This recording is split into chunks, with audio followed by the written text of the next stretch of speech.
Hello, everyone, and welcome back to the CBLOL English broadcast. My name is Dia, and I am joined by Roodood. Roodood, it has been so long since we were together on a broadcast. So long, too long, some would say. Some would say too long. Oh, that's not the way I meant to fly that in. I'm also producing today, for those of you who could hear the instant panic in my voice as that graphic flew over way too big. So if you have any feedback on the volume or things like that, I am trying to monitor it. I am trying to do a bunch of things at once. Please throw it in the Twitch chat, as I will also be monitoring that for the two separate series that we have today, Roodood. The first series, Furia versus Red. I'll bring up the standings real quick. As you can see, our teams are getting ready for the series to come. But real quick, let's talk about the stakes for this one. This is battle for the bottom, or battle to get away from it, as Furia currently sit at 2-2, and Red Canids have the chance to catch up to them today. They do. Obviously, with a red win, it's 2-3. If it's a red loss, then Furia sort of push themselves back into that conversation for the top two if they find a win here. Obviously, a ropey start to the split for Furia, but they came out of Super Week actually kind of booming, which is maybe a few of our surprises. Obviously, with the current issues plaguing their roster, I don't know if I should call it an issue or more so what it is. However, they are without their without their prized jungler, and for the Red Canids, they've gone for a big swing this split, looking for a lot of not new talent necessarily, but different talent. After having a relatively veteran team, I think that now their composition of players feeling at 1 and 3 is about where we're expecting them to be. Yeah, as of the Super Week, Furia did give us some looks at Tatu, so I'm hoping that he continues to be with the roster in today's games, because I mean he is such a big part of Fury. We were talking about this, I believe it was on Saturday that they played. Sorry guys, I'm going off recollection. I didn't write the date down, but I believe it was Saturday that they played first in the Super Weekend, and I was like, oh my god, what are we going to do without this jungler? He shows up on stage, and then we're like, oh, I guess we don't have to worry about it. And Roodood, I have good news. We don't have to worry about it today either. So we'll bring this in as we've got draft going on right now. Tatu has in fact been able to stick around coming into this week, which I'm very happy for, and gives them a much better chance against Red. Yeah, that's what I like to see. I was led to believe it was like a 28-day ban, which in my head was 4 weeks, which maybe that's not the case. Anyway, Tatu's here, and we're all good. All gravy, baby, here for Furia, who have chosen last pick. So they chose to get counterpicked or chose to get counter pick rather, and then Red Canids elected for blue side. With that blue side first pick, they do just take the Orianna, nice and safe, nice and stable, into the mid lane, and it gives Fu, one of my favorite CBLOL names in the mid lane, a opportunity now to flex some of those control mage muscles. Yeah, I mean, Fu has not looked the best out of all the mid laners that we have in the CBLOL by a pretty wide margin, but Orianna across the world, one of the best mid laners you can pick up. So maybe, just maybe, this is Fu's redemption chance, which I think I would like, because I think I put him in my CBLOL fantasy. I'm not sure. I can't remember what strategy I went with, whether it was balance and pick one from each side, but I've discovered that you make a lot less progress on CBLOL fantasy than I had imagined when I picked Furia, and Guigo did really well.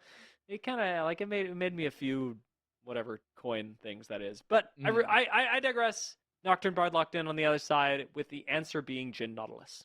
I mean, quick reminder here. Check out the CBLOL Fantasy as well. Check out the CBLOL Discord, where you can get access to all of those good things, everything unofficial CBLOL and English over there. I'll type an exclamation mark Discord in the Twitch chat in a second. But to keep ourselves focused here on this draft, like you say, Jhin and Nautilus coming through.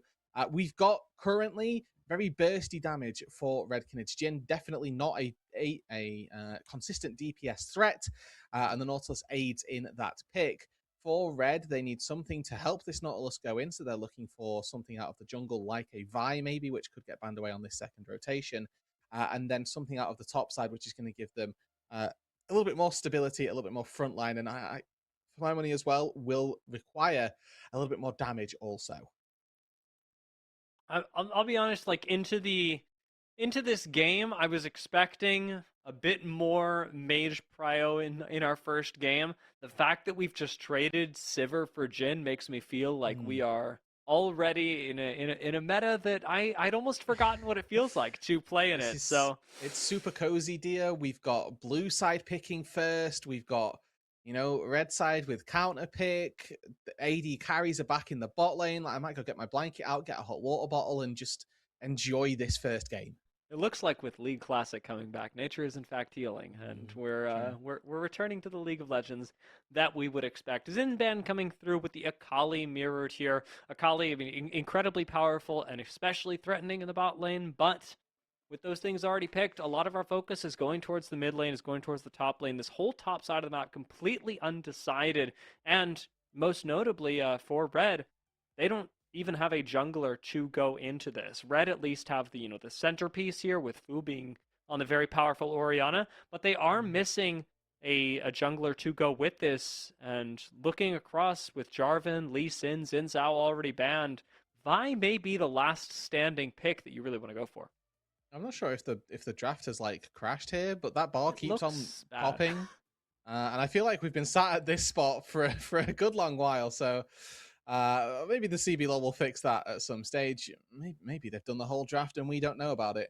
The beauty, obviously, here is that we're in an official broadcast, so we get given what the CBLOL give us, and they give us a J-span here for the Red Canids. So, like you've mentioned, I think that the Vi here definitely increases in priority for Furia. Likelihood is that they're just going to match their mid laner.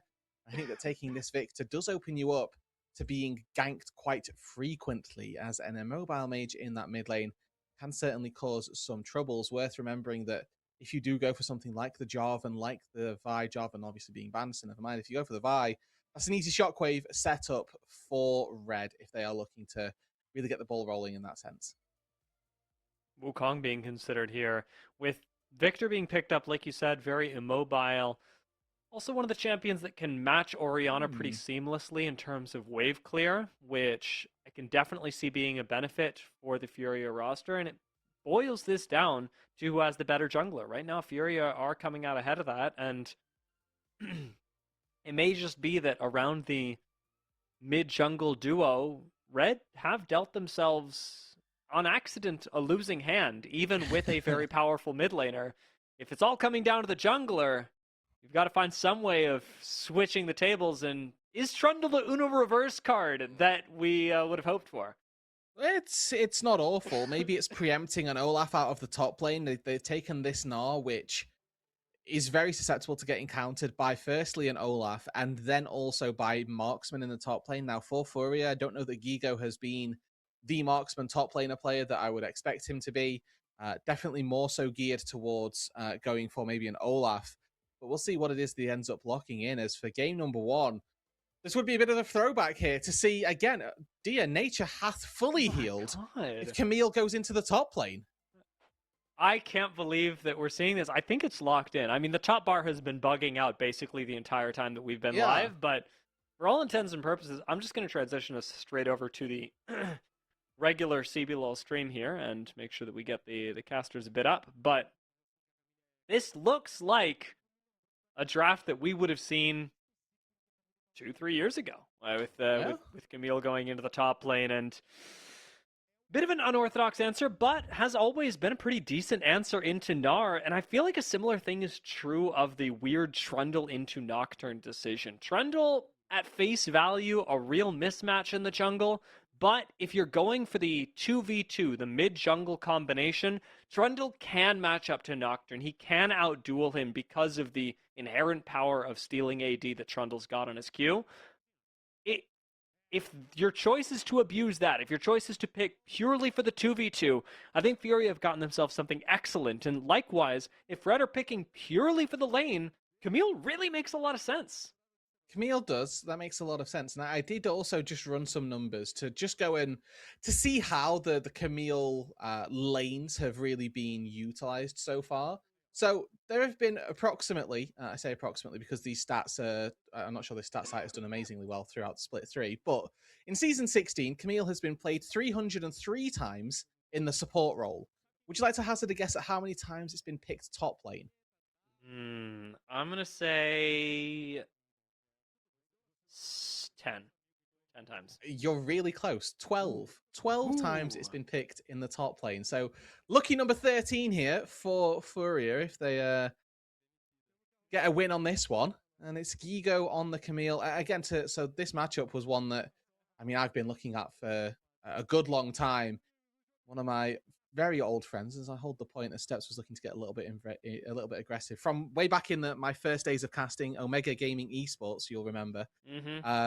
One of the top laners over there named Sim Alcrum, shout out Jonah if you're still watching, he said, if you think that Gnar is a ranged champion, play versus Camille and find out how unranged Gnar is. Basically, he gets range based off of the levels that he has in mini Gnar. So at level 1, it's really easy for Gigo to take W, and if Zint's auto attacks, Gigo's getting a W for free. And that's why this matchup is really easy for the Camille early. You outscale and do really well in the late game as well.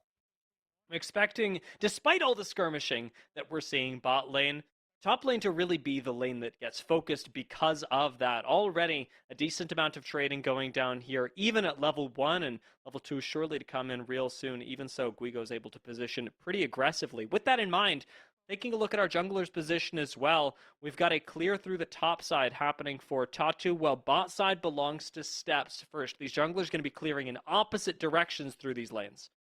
Yeah, and small thing there, but when you do miss the tactical sweep like Gigo did on the top side, you kind of have to sacrifice all lane prio for the next sort of 15, 16 seconds or so. Now, we do see that Steps here is spotted on a ward, and it's expected that they know that Tartu is in that top side as well, given that Zints and co tried to make a bit of an early invade up there, obviously getting warded away by Tartu. But for the most part here, expecting this game to be quite slow, to go at the pace go up to the pace of level 6 and then really start to see things happen with these two junglers. The Trundle obviously can gank from level 3, but Nocturne definitely waits for level 6, will make something happen there. But then as we get later and later on into the game, the team fighting aspect is really going to come down to the execution for me. We've got Sivir who will just do damage regardless. They've got a couple of targets for the Sivir to hit and get the ricochets going. But Red, they've got a really decent set of pick tools as well with the Nautilus. If they catch the right person out, they can just take them down incredibly quickly. We'll keep an eye out for Manel to be the catalyst for the Red roster in this game. That is going to be, at least for the early game, not really something that he's able to do. Not just because Nautilus is restricted to one lane, but because for Furia, most of the early game is about perma-clearing waves. We saw it in mid with Tuts. We're seeing it in bot with IU. these are not particularly interactive lanes that Furia are going for. If anything, this should indicate even more that top is the place to look. Yeah, Sivir and Victor as solo laners, we are snoozing right now as Furia. But it's worth mentioning here that I will highlight Tuts has a decent advantage out of that mid lane. Obviously, it's control mage versus control mage, but what Tuts has done really well is farm and harass at the same time. So he's using those lasers to poke Fu out. Victor can outrange this Orianna with that laser. If he's actually able to use the shields as well, then you can do a great job at just making sure that you don't take any damage. You use your siphon power to keep yourself healthy. You see in the mid lane as well. Initial roams and never going to hurt to get some cozy Coco coming through as well. Jojo pre-positioned in this mid lane is going to get a little bit of harass down onto Manel. Not super important right now, but in about a minute, dominance over this river is going to be the most important thing, with Dragon coming up soon. Tatu still hanging out in the top side right now with, speaking of top side, Guigo getting shoved underneath the tower, something that is happening for the second time this game. Not a whole lot of priority for the Camille at this moment. Flash forward from Manel, but a sidestep from Tuts as him breaking ankles, as huge and mechanical as they may be. That is a humbling moment for Manel. Now I am a big proponent for Manel of the fact that Flash is nerfing him. He always takes Hex Flash and always makes plays when his Hex Flash is available. Having Flash up for Manel is a weak spot, so that's actually fine for him to do that. Equally, it was so telegraphed that I'm not surprised that Tuts was able to, let's face it, quite easily duke away from that gank. As we are looking up at the top side here, do want to highlight that whilst the lane is passable, serviceable for the Camille, the Gnar should still have run of things and be able to navigate this lane quite easily. That lasts up until Trinity Force. Camille, one of the proponents, one of the proprietary sort of pioneers of give me Trinity Force and I can play the game. As soon as Gigo gets to that stage, that's when he's going to look to be aggro, look to start fighting and make things happen. I am hoping that the Tatu level ding comes through soon, because that's another person that I would like to see really make things happen. Around the level 6 mark, Nocturne is known for this spike across the world, but as he is right now, denied the Scuttle Crab. Furia are going to have to walk away from this one empty-handed. Steps the first one to hit level 6. Tatu going to have to hit this on the Raptor camp up top lane. Could be good, because then he can gank top lane. Could be bad, because he's that much further away from bot. Ult's trade in the mid lane, but we should be fine. This is just mid laners. Showing off a little bit. Hey, I've got my ult. Yeah, I've got mine too, buddy. Let's go. And Tut's always coming out on top of that one. It feels like these trades in the mid lane have been very, very Furia favored. Tuts has always been a player that we've said plays to the level of his opponent, and you know, in this series that might end up being a bit of a detriment to him. But currently showing Fu that his reintroduction to the CBLOL is not going to come easily, and that he might actually be able to, or rather that Tuts is going to be able to show him a thing or two that might work out quite nicely. With the top lane actually being pretty calm so far, there was an attempt at starting up the Dragon by Red that they ended up backing off as Tatu moved back towards the bot lane, having hit level 6. Control Ward now solidly here for the Red Canids, is going to tell whether a Drake gets started up. But top lane not nearly as prepared. Ward in the Brush here is not going to spot Jojo and Tatu ready to gank Zinz, and a magical journey could end very poorly for this Gnar. The spider senses, you can tell, for Zinz are tingling right now. Yeah, well, we haven't seen the Bard on the map for a little bit. Oh, look, look who's here. Nocturne should also be on his top side right now. Zinz has wisely, I'll say, backed away, but the engage range of a Camille is absolutely ginormous. If you get knocked up in the Hextech, if you get locked up in the Hextech ultimatum, you'll find yourself getting Nocturne ulted regardless of what you wish. Step's going to get spotted here on a ward, and now it's Red's turn to show some 3-man power in the top lane.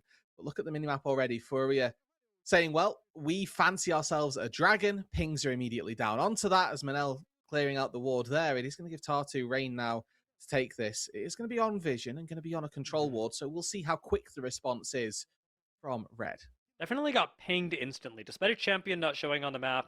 Checking in with Dragon occasionally is clearly something that Red are doing. They have Despite spotting that the dragon was begun, though, Hmm. focused around top side. Steps is coming up here. You've got grubs if you want them. Guigo is looking juicy underneath the tower, and it looks like it's going to be Yeah. red for top laner.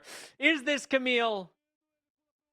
Lucky number 13. Perhaps a little bit unlucky. Guigo does go for the counter engage here. Is going to That's go one. 1-for-1. First blood still picked up by the red jungler, but largely 1-for-1 in the top lane and a dragon for Furia? I'm not too sad about it. Ooh, Curtain Call going to come through into the mid lane here. Gets stunned, so can't use the... Well, he didn't actually have Shockwave ready and ends up taking a boatload of damage back. Tut's actually able to step away quite nicely. Don't know that any of those Curtain Calls particularly hitting the mark, so a little bit of a calibration ulti there for Morteus, as you get one. First one can go wide, but like you say, Furia, they got the dragon. They lose out on their top laner, who also finds a kill in Retribution. I think for me, it's the wave that's important. So now can Zinz really run away with this lead a little bit and then maybe make a bit of a play happen on that? For the time being, he has the item advantage. Those plated steel caps are really important. This turns back around once that Trinity Force comes through for Gigo. So Zinz now needs to use that small bit of an advantage that he was given by his team to really make the most of this. We'll get another look at how this happens. And I actually think that getting Manel to tank this is a little bit of a blunder, because he's always going to get locked up in the Hextech Ultimatum. And as a level 5 champion, your ability to tank that is not nearly as good as a Trundles, for example, who is going to have access to Subjugate, access to Chomp as well, to reduce the damage and stats from Gigo, as well as taking them for yourself. So maybe a little bit of an area for Red to play better, as we see Zinz on the top side, maybe getting a little bit of focus by Jojo. Jojo's back, and remember, Zinz had this on lock last time. You don't see the Bard start playing a little bit passive. It seems like that's going on, as around the mid lane, Red, itching to make yet another play, are actually going to predict the flash of Tuts, but be unable to capitalize on it, as he buys enough space between himself and Fu. Morteus' calibrations have worked out, I guess. Good to see. He's spent the time, put the time in, and now finds himself with, at the very least, one W that he can be proud of for the time being. As Tartu level 8 now on the Nocturne, looking to make that first Paranoia pay. We'll be going up to Zinz on this top side if all goes well. Again, Zinz is sniffing this out. The longer that this game goes without Paranoia actually paying off, Fury are paying a cost. Like, it is quite bad to have all this time gone by, to have Tatu be level 8, move up to the top lane, and still be unable to capitalize with both his ult and Guigo's ult up. And I don't know why. I mean, I don't think they were going to get the kill there with Zinz being plated steel caps and relatively safely positioned, but I guess you can never go in as the Nocturne from that angle in case the Nod just hops on you and then the Camille can't get in range and you just look a little bit silly. So it'd be quite wise from Furia not to waste the time and going for the gank and not waste the resources. But you are exactly right, dear, that the time that they're spent not using it is still time wasted. So we need to see Furia try and utilize these tools that little bit more. Obviously, we know that their team fighting late game is absolutely monstrous, so they're not exactly pressured to make the game go faster as a hook does come down. A nice sidestep from Jojo into the wall. Does keep him from being sucked back in. Steps a little separated from the team. Is going to end up using the Subjugate for a little bit of extra tankiness, with Manel being the one in trouble. Still the squishiest member of the roster up to this point. Manages to walk things out. But Furia get priority over the river, which would matter if we were fighting in a minute. But with the dragon not yet up, it's just, a little bit of cooldown trading. It's the CBLOL special of fighting for the love of the game, because that's what they do, where we see a target and we've got a chance. Why not try to take it down? Very nicely done on both sides, as a bit of a fight did end up breaking out. But like you say, nothing particularly to write home about. On this top side, though, Zinz with a current 2-level lead, really making Gigo pay. 3 turret plates already gone down. Here's the engage, though, as should be a magical journey through that wall. Oh, no. Never mind. A little bit of hot cocoa for the lads, and we're going to walk this one out. Yeah. The got real dicey real quick. Yeah, it's nice, but it really depends on whether on this back he has Trinity. Yeah, he's got Trinity for us. All right. Okay. So I know I seemed pretty excited there, lads, but this is the time for Guigo to dial it up to 11. And if he doesn't, I'm gonna look the fool. No, I'm gonna look the fool. I'm the one who claimed that Trinity Force was the timer, And Gigo, we will see. It's party time for the Camille up in the top lane. And again, I want to highlight here that actually for Furia, I don't think they're pressed by time. I know I said earlier that both of these teams are waiting for execution when it comes to the late game. I'm taking that back. Furia are chilling in the late game. They've got Victor, they've got Sivir, they've also got Camille. So side lane's good, team fight good. Red, they're the ones that are with a little bit of a clock ticking over their heads. So losing that first dragon, very much no bueno. And this fight here needs to be. Tatu's gone in, separated from the team, flashing away from the Nautilus ultimate. Seems like he's alive for now, but with Zin's all over him, Fury have got to find a way to focus down this Meganarch. Guigo's gone into the backline. Meanwhile, and found the assassination on Manel. Almost goes 2 for 1, but isn't quite able to make it happen. And with Curtain Call opening up from the back, Tatu's in trouble with Tuts having to tank for him. Fu is on the hunt, and Red right now seem to have found themselves a pretty winning situation. They've just got Manel respawned. Tuts is low, but Tuts answers with another 1 for 1, making this 2 for 2 in the overall team fight. Reminder that Manel is respawned and is heading back to this river, though. His low level means a short respawn timer, means a numbers advantage for Red as they start up the dragon. And I think importantly, it's a support that goes down for Red versus double solo laners dying for Furia, the two that would like to go to the side lanes, catch in on that experience. But it's Furia who start this off, and Tatu goes on a little bit of a wild journey here. Fears Manel back into the team, yes, but Gigo missing out on this hook shot. The wall dive going wide is a real big deal for him, as he then has to use the Hextech ultimatum. Almost takes down Steps, in fairness, but I think if you'd have committed, maybe going back and trying to support your team there's a way that you can take Zinz and take that front to back a little bit better. Either way, it's a good deadly flourish by Morteus that catches Tuts and means that this trade ends up being a 1-for-1. I'm noticing that Io here, is very scared, very tentatively stepping around these team fights and not making the impacts that we know that this player can have just yet. Waiting for a couple more items likely on the Sivir. Doesn't want to bite off more than he can chew, but you can tell that that's not ringing true for his mid laner. Tuts knows what he's about right now. He is stepping up and swinging his big laser around in Red's faces, and even though it results in his death, I like this look on Victor, especially when so much of the scaling for Furia does rely on him. It also offers an opportunity for Red to take advantage of, something that they're unfortunately unable to do around the top lane. Is Zinz again playing very responsibly, or actually, sorry, Fu playing responsibly, manages to back away using just the flash. It will be the Herald as a pseudo prize for Fu's flash. Without Tatu having the paranoia, it means there's a very little opportunity, very low opportunity for Furia to contest. And they do still have the gold lead here, but they don't really have control over the map. Now Tuts, the focus. This admittedly could be very bad. Ooh. That was quite bad. He got popped. Yeah, he got. That was like, okay, Trundle's slowly whacking, slowly doing damage, and then kaboom! All of the Orianna spells landed. And you know what? Credit to Fu there. Landed everything. The Victor died. Good job. I mean, I liked the way that Tuts was positioning earlier. That does not extend to the side lane when you're getting ganked by the jungler. And Red now have this small advantage to work with. They've managed to turn the solo kill, or the kill in the side lane, I should say, into the tower, that being the first tower of the game going their way.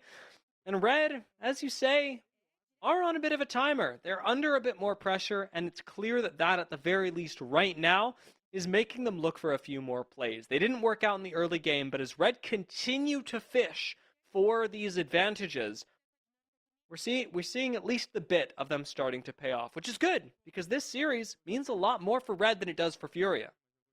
You're absolutely right. They do need to find this, especially after what was a pretty disastrous Super Week, I think. They found a win, yes, but I think losing to Leviathan was completely off-piste, and definitely not what really anyone had expected for the Canids. So an eye on them and their retribution game here up against Furia, who have, looked okay, not done anything completely off the wall just yet, but we'll see if they can claw their way back into this game. Only down 1,000 gold at this stage, but that gold swing that Steps was able to pick up, definitely going to be quite impactful.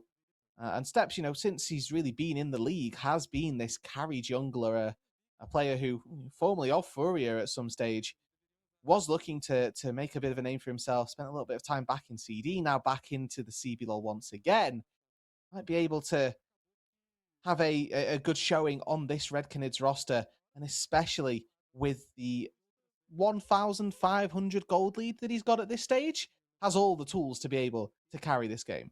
This is such a weird game for Furia because looking at this draft and looking at even with the nameplates on, in the draft, we were thinking about the Nocturne first pick as being super powerful, even though it wasn't first pick of it was first pick for them.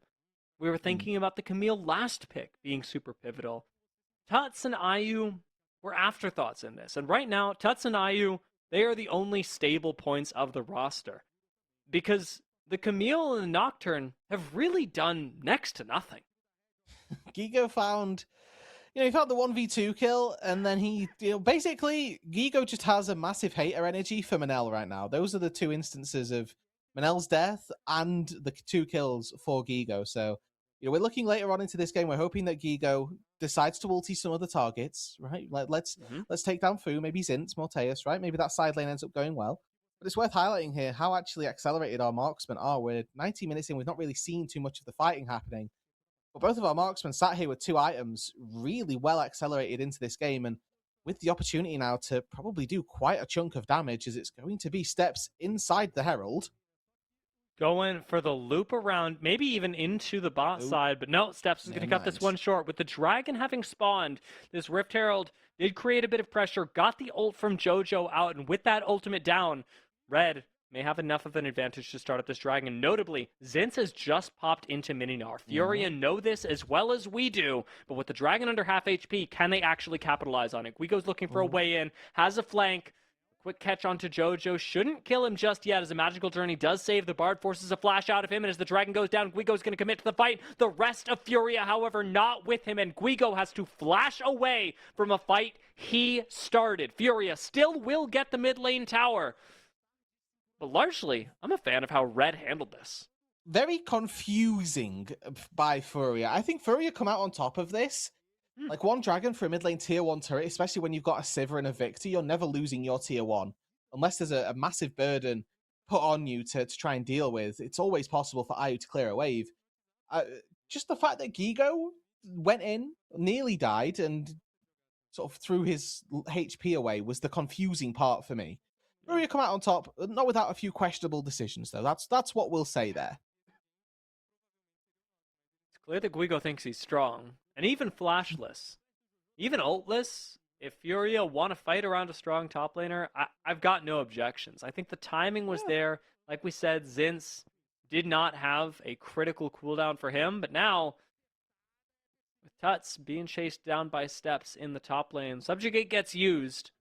Red ultimately are the ones that get to back away. They have control of the top side, they have control of the river, but like you said, they don't have critical mid lane prio that they would otherwise like. See, there's a fight happening down on the bot side as well at this stage. Gigo without the ulti might not come out on top of that one, but looks like he got the better end of the trade overall. Yeah. No Vamp Scepters just yet for either of these two, so there's no innate life steal being picked up. But this is, we're in Camille territory right now. The Camille should be winning out on these side lane plays. He's a full level down, so that might do something to skew it in favor of Zinz, but it's not going to skew it enough to stop Gigo from securing a little bit of gold from this turret. Crystalline Overgrowth going his way and taking down the second turret for Furia. Paranoia available once again, sort of noting as a formality now, because Paranoia has not really been impactful this game.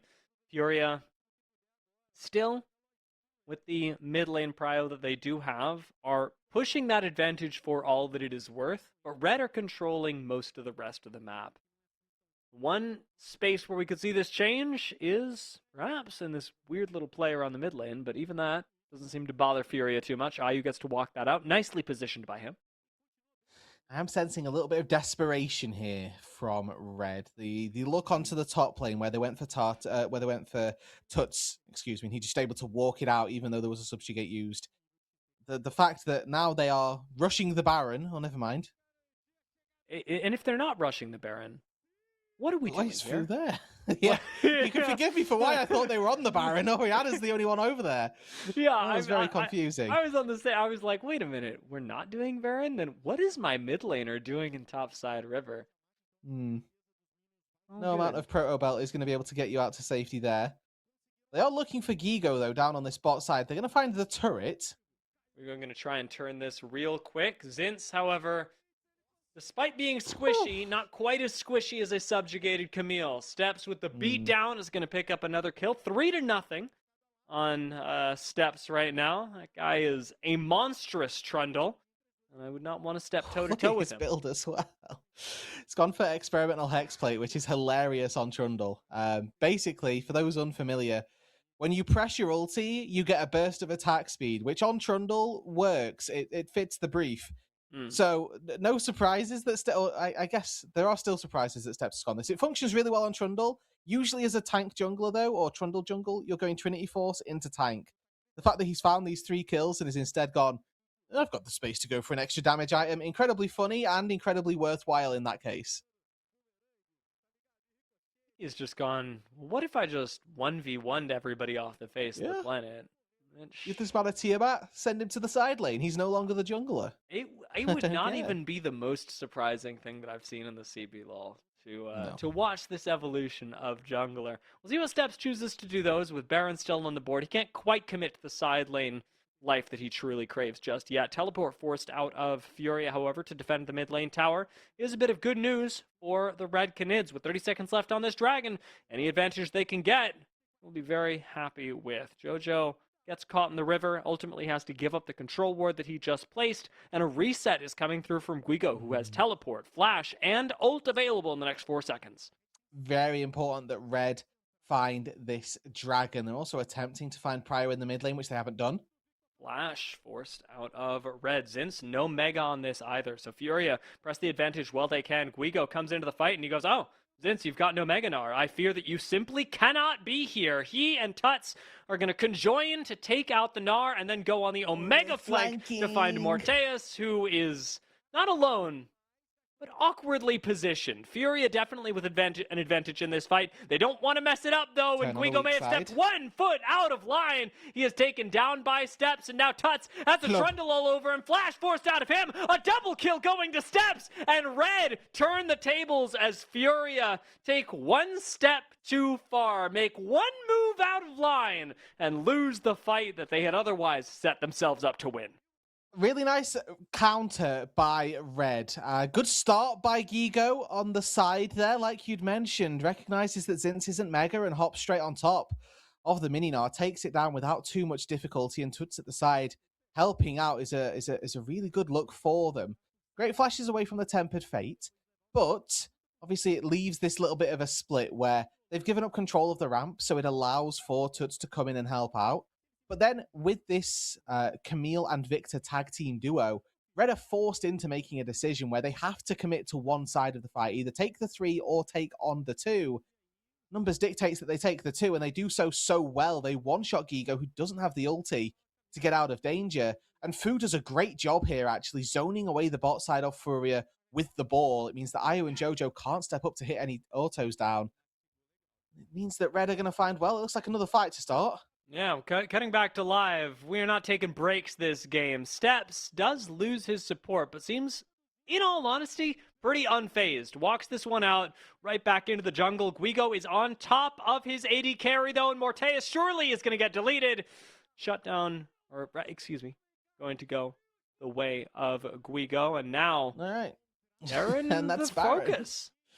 Steps is alive here, but I don't know how much he's going to be able to do. No flash, no ulti, trying to get into that pit, walking through a Victor.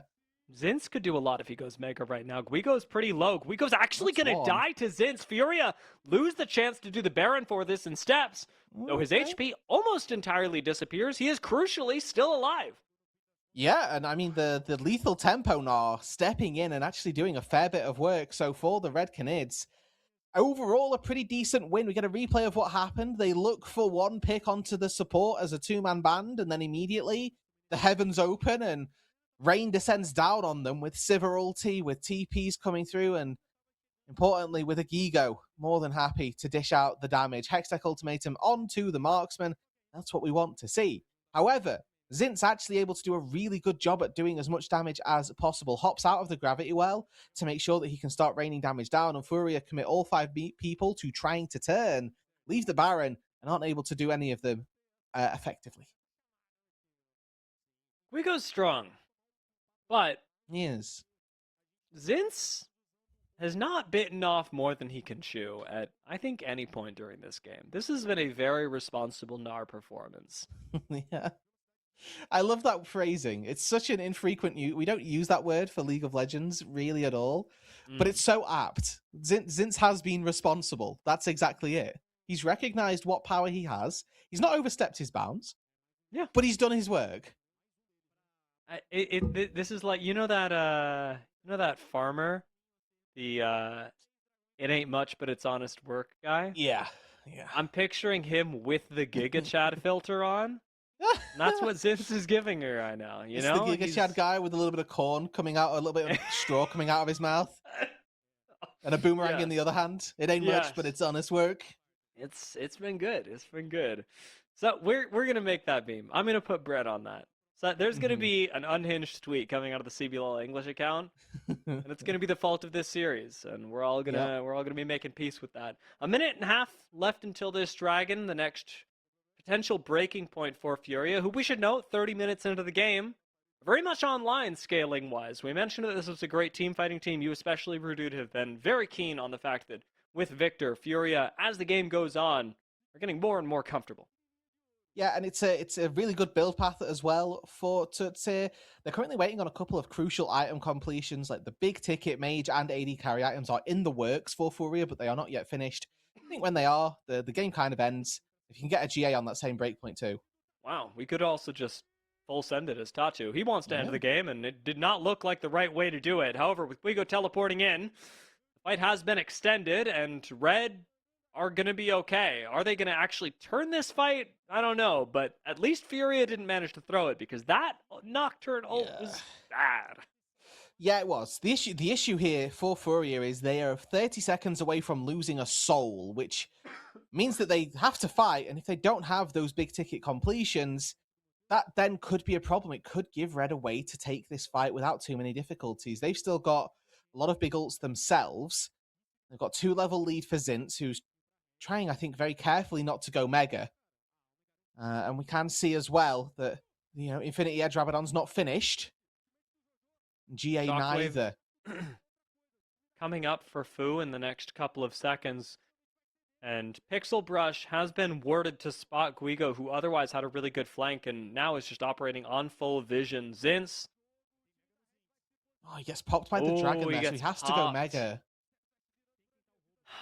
The edge comes to an end, and what are we going to do with this?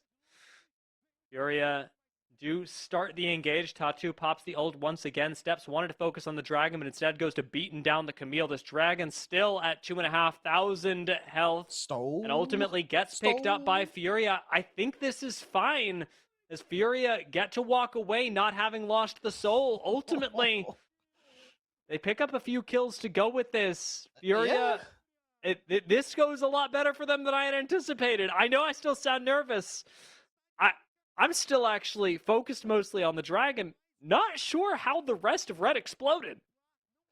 Victor happened is what happened here. So this is Furia winning the game, to be clear.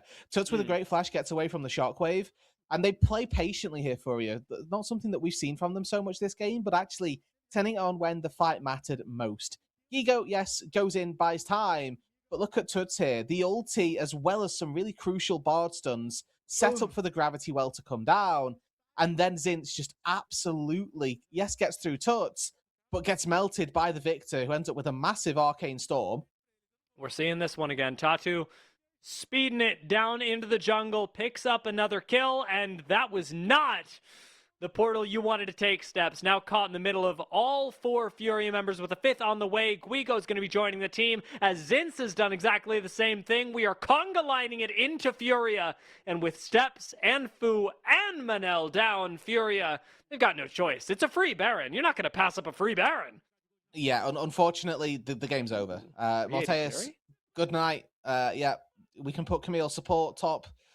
On ARAM, it's going to do the same thing to a marksman. Doesn't really matter. Furia have scaled. They went back to base. They picked up that Infinity Edge, picked up that Guardian Angel, picked up the Rabadon's Death Cap. And at this stage, it's just too untenable for the Canids. Another ulti's going to come through. And actually, the Gnar, I thought, had got enough space to get him away, but it just doesn't matter here. Furia, they're too strong, they're too powerful, and with the Baron at their backs, they should be able to close out the game. GA picked up as well. Tatu doesn't have as much to worry about as he did a couple of minutes ago. He basically just gets to press R, go in, and let the rest of Furia follow in behind him as he pulls aggro from the rest of Red. Not a whole lot that can be done here. Shockwave from Fu, still a big cooldown. Steps, arguably still a threat. There are ways that Furia fumble a fight, but there aren't ways that Red win one on their own. Exactly. It's now on Furia to make the misstep. It's kind of on Red to try and find those picks. The issue is that if they're ever picking anybody that's not Nocturne, then the Nocturne's going to come and swoop on in. Probably going to see Tuts be nearby. Ayu's got caught or on the hunt to try and help the team get there as well. And you can see how off the back of one dragon, the gold was relatively even, 3 minutes ago. Furia now have a 9k gold lead. That's happened in the space of 3 minutes. It's the power that this composition has when it reaches late game. And unfortunately, for Red Canids now, they have no real way to get past what is a very scary Nocturne, very scary Camille, and then try and find access to a 5-item AD carry, 4-item almost Tuts. Looks like that 13th Camille that we talked about. Not gonna be unlucky. This Camille, pretty darn good, to be honest, and by far and away not the scariest thing on the Furia roster, but the weird one that somehow still ended up making it work. Red are staring down the face of a Furia who, for all intents and purposes, should end the game. And that'll put Red in a very difficult position, with this being the comeback game that they need in order to make it to playoffs, rather the comeback match. Zinz does go Mega just in time to get the stun into Guigo, but it isn't that big Gnar performance that we would have hoped for, and with Fu having expended the Shockwave to no effect in that trade as well, Red are down some critical cooldowns with minions still pushing into their base. They did get the Sterex from Guigo, but you saw the amount of healing and help that Jojo can provide. Coco goes down, Locket's there, Summoner heals there, and Morteus is critting for probably 700-800 damage onto the Camille. But he's doing that once every second, and the Bard is giving those heals in those clutch situations all that easily. It really doesn't mean that, or doesn't make for Red being able to take down particularly anybody in those clutch moments. Drake spawning in 15 seconds, final Hail Mary potentially from Red to return the scene of the crime about 5 minutes ago. If they can't find the dragon, maybe with a soul they can take a fight, but even against it, I think they will still struggle. Foom not even here though, and without that big shockwave from an Orianna, there's certainly no way that you're chewing through Furia. I mean, they took one laser and have lost Morteus half HP. They say they can't. And I think that's a very valid observation, is that you can't win a fight. But the game doesn't get better for you, to be honest. Like, stalling out here doesn't mean that you can take a fight 5 minutes later down the road. That's not the way that this composition for Furia is going to accept you. And if you stall any longer, I think there's technically a argument for stalling out the team as long as possible. When we get down to those tiebreakers, the one that sometimes decides it is average game time of a win. So if you have the shortest game time of a win, you end up winning out on a tiebreaker in the CBLOL rulebook. But yeah, that's not. I doubt that's what they're thinking at this stage. I'm not sure what exactly they're thinking about. If it isn't their approach to if it isn't their approach to game 2, which always feels a little bit BM to say, but I think is the reality. Maybe this team fight, as Tatu gets to walk this one out. Pillar and the soft engage not quite enough for Red to find any access to the back line that they really need to be putting a shockwave all over. Fu's just cleared out the top side. Zin's going to go Mega, tries to find a stun onto Ayu and is unable to. Tatu goes on the counter engage, and a big Tempered Fate is going to at least lock up Manel in the front lines. This time, Gnar into the wall, though, and Ayu has been found. He's going to get popped into GA, but look at the work that Tuts is doing. Look at the work that Guigo is doing in the front line, deleting this Gnar. Morteus and Manel have got to walk this out, having lost their mid, jungle, and top lane, and Furia having not dropped a single member.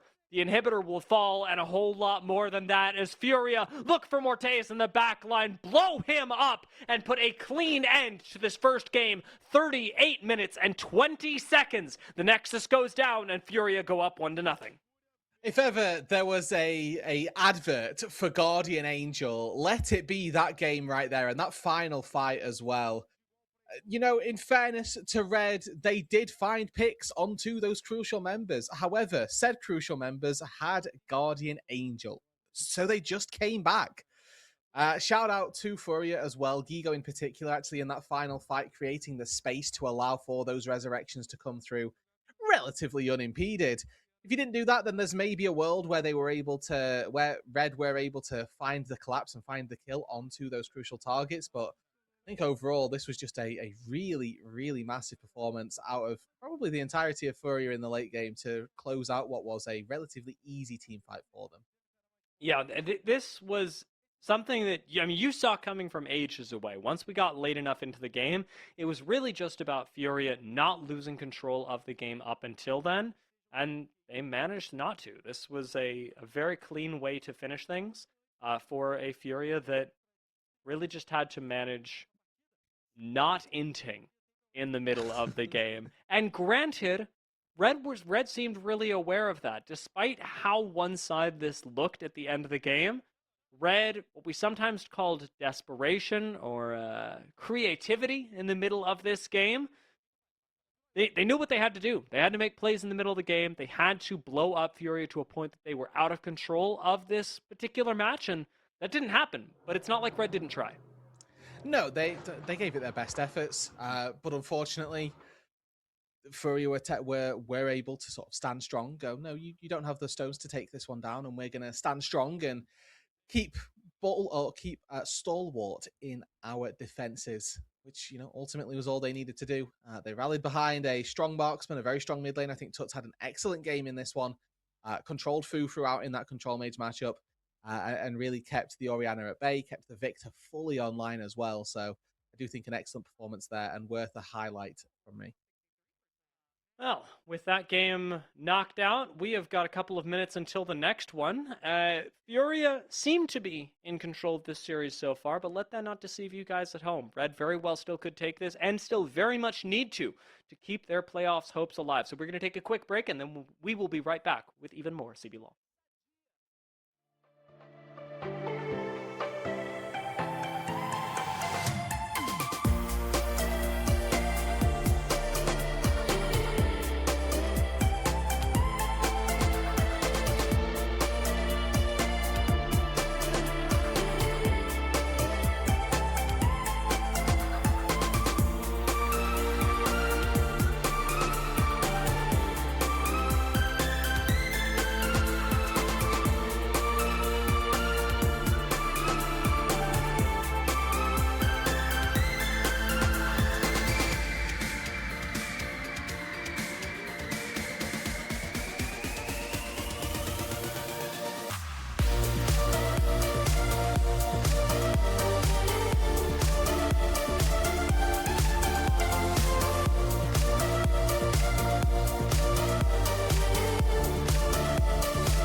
And we are back.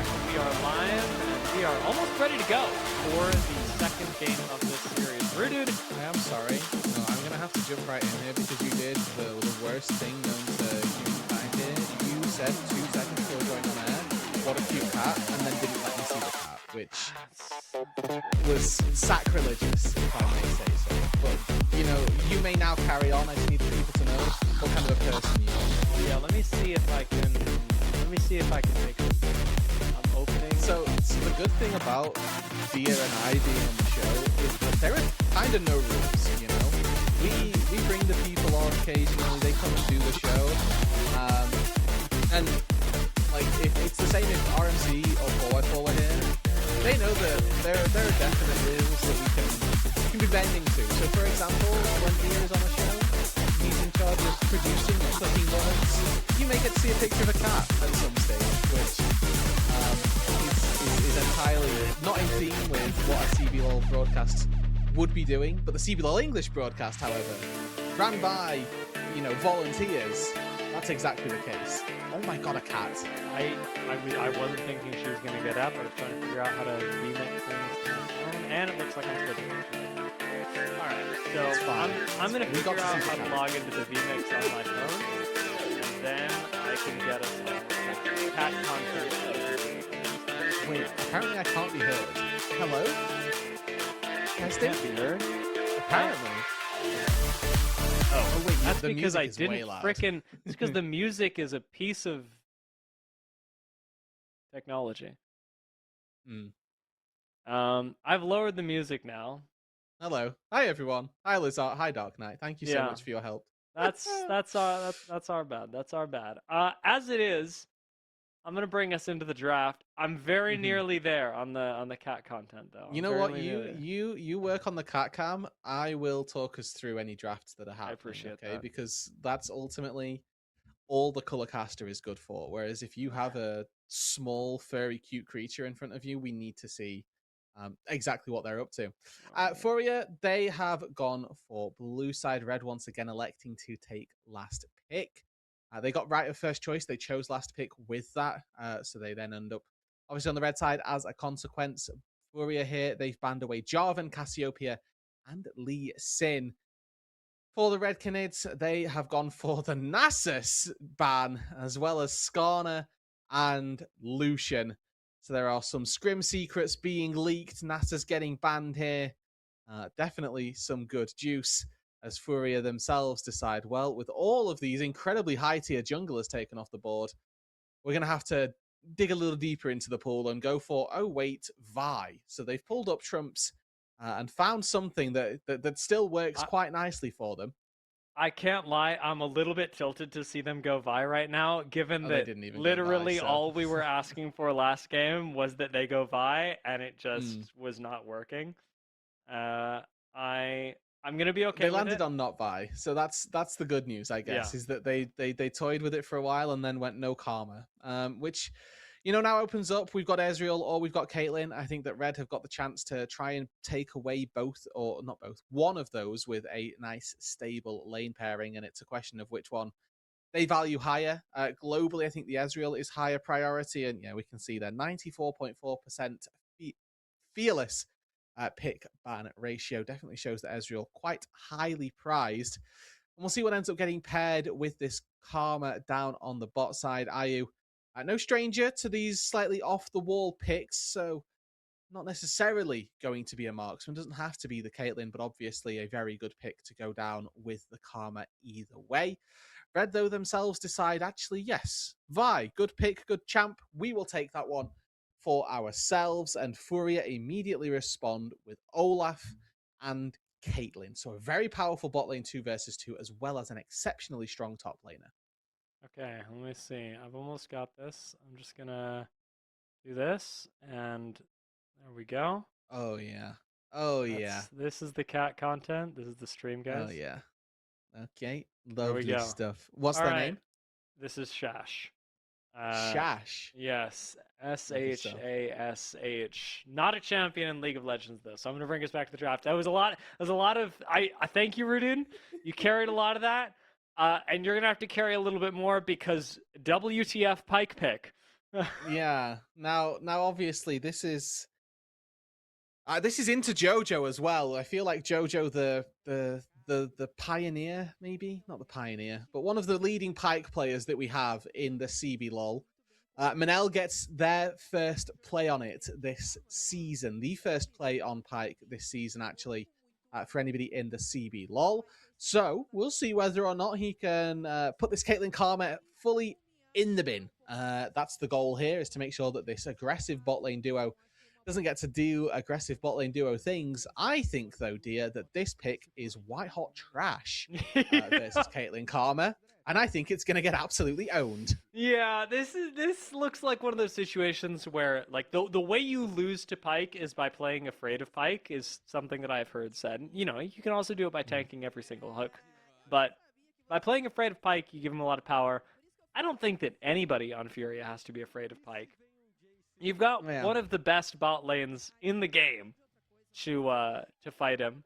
You've got a top laner who, if Pike ever shows up there, is just going to run him down into oblivion. I don't know where Manel is planning to go with this. Maybe it's into the mid lane that he's like mind controlling Furia into picking an immobile carry mid that just can't do anything. But I was thinking that Red should look to ban away the Ahri, because that feels like the best pressed answer to deal with the Pike. Instead, Furia decide they don't want the Ahri either, and they get rid of that one. But I can understand the Galio and the Rise definitely probably a bit more difficult for the Pike to get on top of. We'll see what Red go for here, and I think they're a little scared of this flexibility that the Olaf has. It can go jungle, it can go top lane. With the Vayne ban, sort of suggests that they're looking to put it into the top lane. But they lock in Aurora, so they blind pick their mid lane, and they are going to have complete counter of top side. Furia now need to answer in that mid lane. I think there's plenty of picks that we can still see from Tuts that we wouldn't be too sad about. And then obviously look to take their top laner as well. The Jace here doesn't really give us any information. Can go mid, can go jungle, can go top. And we're still waiting to see all of the dominoes fall into place.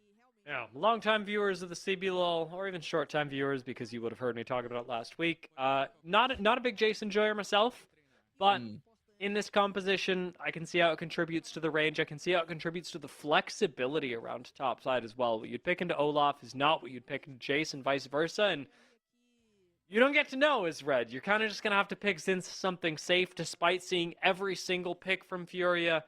You can't pick him the Gnar because he ran with that last game. Something like Scion, sure, available if you want. But this does not look like Scion. a fun game for Zinz. Woo! R5 Cassante, let's go! And the crowd went mild. Wow. This guy is so sad to get R5 garbage. Yeah, and you know, with the way that the last game R5 was Camille, and it ended up having an impact on the end of the game. Maybe Zinz can do that as well, but it does just feel bad to have to get R5. You get counter pick. You're a top laner. You're licking your lips. Who am I going to get that 4-level disgusting lead on? Oh, I have to pick Cassante because they've double flexed. Now, to give credit to Furia, this is a really nice, really wise draft that they've got and picked up for themselves. They've basically eliminated the power of a counter pick by saying, you actually don't have counter pick. You're going to have to pick something that can play into Olaf and Jace.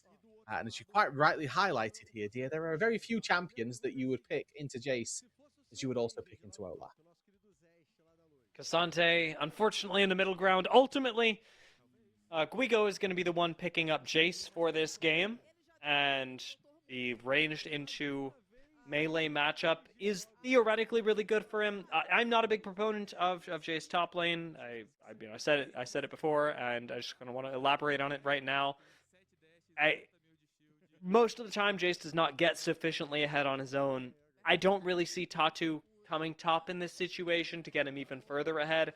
This should mostly be a neutral matchup. And so, Roodood, I would ask that you evaluate these drafts with that in mind. Assuming that the top lane isn't going to blow up, and Guigo is just going to be sort of a nothing champion. Do Furia still have the better draft? You're asking me to respect and value your opinion, which I will obviously do. Yeah, that goes without saying. Um, but I mean, I really like what Furia have on the bot lane specifically. I think Annie is the most plug and play mid laner that you can go for. It offers exactly what Annie offers, right? It's a point and click stun. It's an opportunity to maybe blow someone up if they step out of position. But it's not a point of your composition where I'm going to go, oh, this has pulled the whole comp together beautifully. It's just there. It's about Caitlyn Karma. It's about getting IU ahead. It's play Platelyn. Let's get her around the map, making money moves, and then hopefully winning out across multiple sides of the rift. The way that we've started this game really tripping me out. Thank you, UI. Getting brought back in. Whew, that was actually kind of stressful as we got into the. First, I was like, "Oh, okay, cool. We're like going with this for the first couple minutes," and then I realized it might be broken, and that started to scare me. Speaking of things, I was gonna say speaking of things that are broken, but I don't really have anywhere to go with that. Red's gonna get pushed We've in. heard your on thoughts top on Jay's side. top. Exactly. Definitely not that. Jungler starting top side, both gonna be cleared down towards bot, and that's I think Furia favored. Yeah, you see Caitlyn, you see Pike, you got to go to the lane with both of those guys in it. Obviously, Ezreal can play quite safely, but I'm very curious for how Manel is going to play this game. I think that if you're going to go for this style, maybe the Blitzcrank is more worthwhile, just as it hooks better, really. The power that you get from Pike ulti may be going to see a little bit of value as the game gets later. Obviously, if you can take down Tartu, then that would be very nice, using the death from below. It does feel a little bit disingenuous to say that this Pike is incredibly powerful in this bot lane 2 versus 2, and I'll be curious to see if they can actually get the ball rolling down there, or if this is going to be a vegan Pike that ends up nomading around the map, trying to feast off of very little meat and the fat of the lands. Yeah, I am a strong proponent in my everyday life. You know, trying to minimize your impact on the planet, eat vegetables where you can and all that. But if there's one guy that I want to be eating a lot of beef this game, it's Manel, and I don't know if he's gonna get the chance to do that right now. Having to back away, play even safer with this Ezreal, who granted he has an opposite win condition from Manel. May really want to get things going. Morteus is fine AFKing this lane. Yeah, he is. That's and you know, it adds to why I was curious about these two picks being taken together. Zinz gets away from the first undertow, which does mean that he's probably fine in terms of not going to die to that gank, but still with a really awful wave position, might struggle up in that top lane. Dodged out on the second axe as well, which is worth mentioning, as Manel almost dies. Mantra Q plus Piltover Peacemaker flying towards you before being able to phantomly undertow yourself away. I'm gonna go invis You for know, a sec. undertow's such an uncommon word. I'm surprised we've got two champions in this game with that name in one of their abilities. That is odd. It is not so. Sorry, internal intrusive thoughts fully came out there. Especially with I've actually never considered, because I've only ever heard undertow in reference to water, and so for Pike it's always made sense. I've literally never thought about like why Olaf's Q is named undertow. He's not water themed at all. Is there a definition to undertow? I'm googling it. I googled Olaf Q spell name because I was genuinely double check. Like, I know that it's undertow, but I needed to double check based off of the, like you say, the thematicisms of Olaf. Why on earth does he have a spell called undertow? We will see though now as maybe a gank in the bot side. Manel, Phantom Undertow, let's go, baby! With IU even flashing away, he's not going to get out of this. First blood goes to Morteus, and it's all Manel setting that up. Undertow is going to be landing in the river as well, though, as steps will fall. Second kill of the game going the way of Tatu, and ultimately 1-for-1 across the map, but the bot lane drawing eyes. You know what we learned here? Is that any undertow spells, very good, very powerful. As both of the champions getting away with that, Zinz. There's no way he solo kills Squeak on the top lane. Oh my god, Jace is such a dog champion, actually. Yeah. Well, in the top lane, it's not looking good as Manel Fancy Feet able to get away from Toots' ultimate.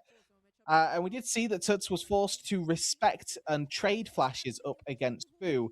But I am concerned that the Aurora is down in farm. Yes, has been able to find some really good trades and is winning out in those versus Tuts, but hasn't actually been able to CS as well as the Annie just yet. And I feel that that is an area of the map or an area of the gameplay that Tuts is needing to take a little bit of a step up on. His early lane CSing, his early lanes just in general, has been falling behind and definitely getting out golded by Tuts as I continue to add just awful words to my vocabulary. It's okay. We started with Undertow, so Mm. things are still on an upwards trajectory. Which, by the way, I have not quite been able to find out the answer to. Why is Olaf's Q named Undertow? It is the current beneath the surface. This is specifically for the ocean, or an Mm-hmm. underlying current force or tendency that is in opposition to what is apparent. Can somebody? Nope. How is that an Nope. axe term? Nope. We tried. It's not possible. The Olaf Q spell needs a rework. I mean, there's so many good names that you could give this. Like anything with the word axe works beautifully. That's Axe true. toss. Just Q names. Q names are never big and flashy, are they? Like they just are what they are. They just do what they do. Yeah. You don't need to come out with the big ulti names for a Q. I think we can come up with something better than axe toss. Yeah, we can. It But seems a little bit. It seems a little bit flaccid as a is as that a on the nose? word. Yeah. Yeah, you've got Annie with a random poke cue called disintegrate, and then Olaf with axe toss. Yeah. Dark binding. Shock blast. Like they just are what they do. Yeah, yeah, it's true. We'll fight about that later. Now, Yeah. now you'll know what our domestic's going to be about off air. You know what? Well, I would enjoy Olaf Q as reason to oh. duck. And this we could call reason to FF. That was not good.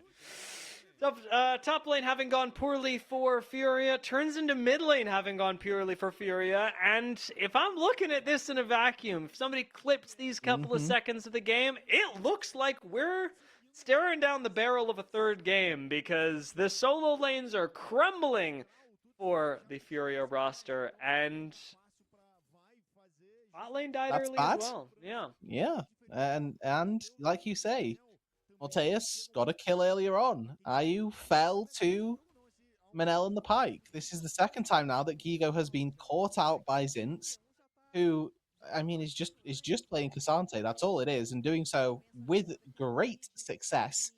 Fu able to find a kill in the mid lane thanks to a flash decent assist from Steps.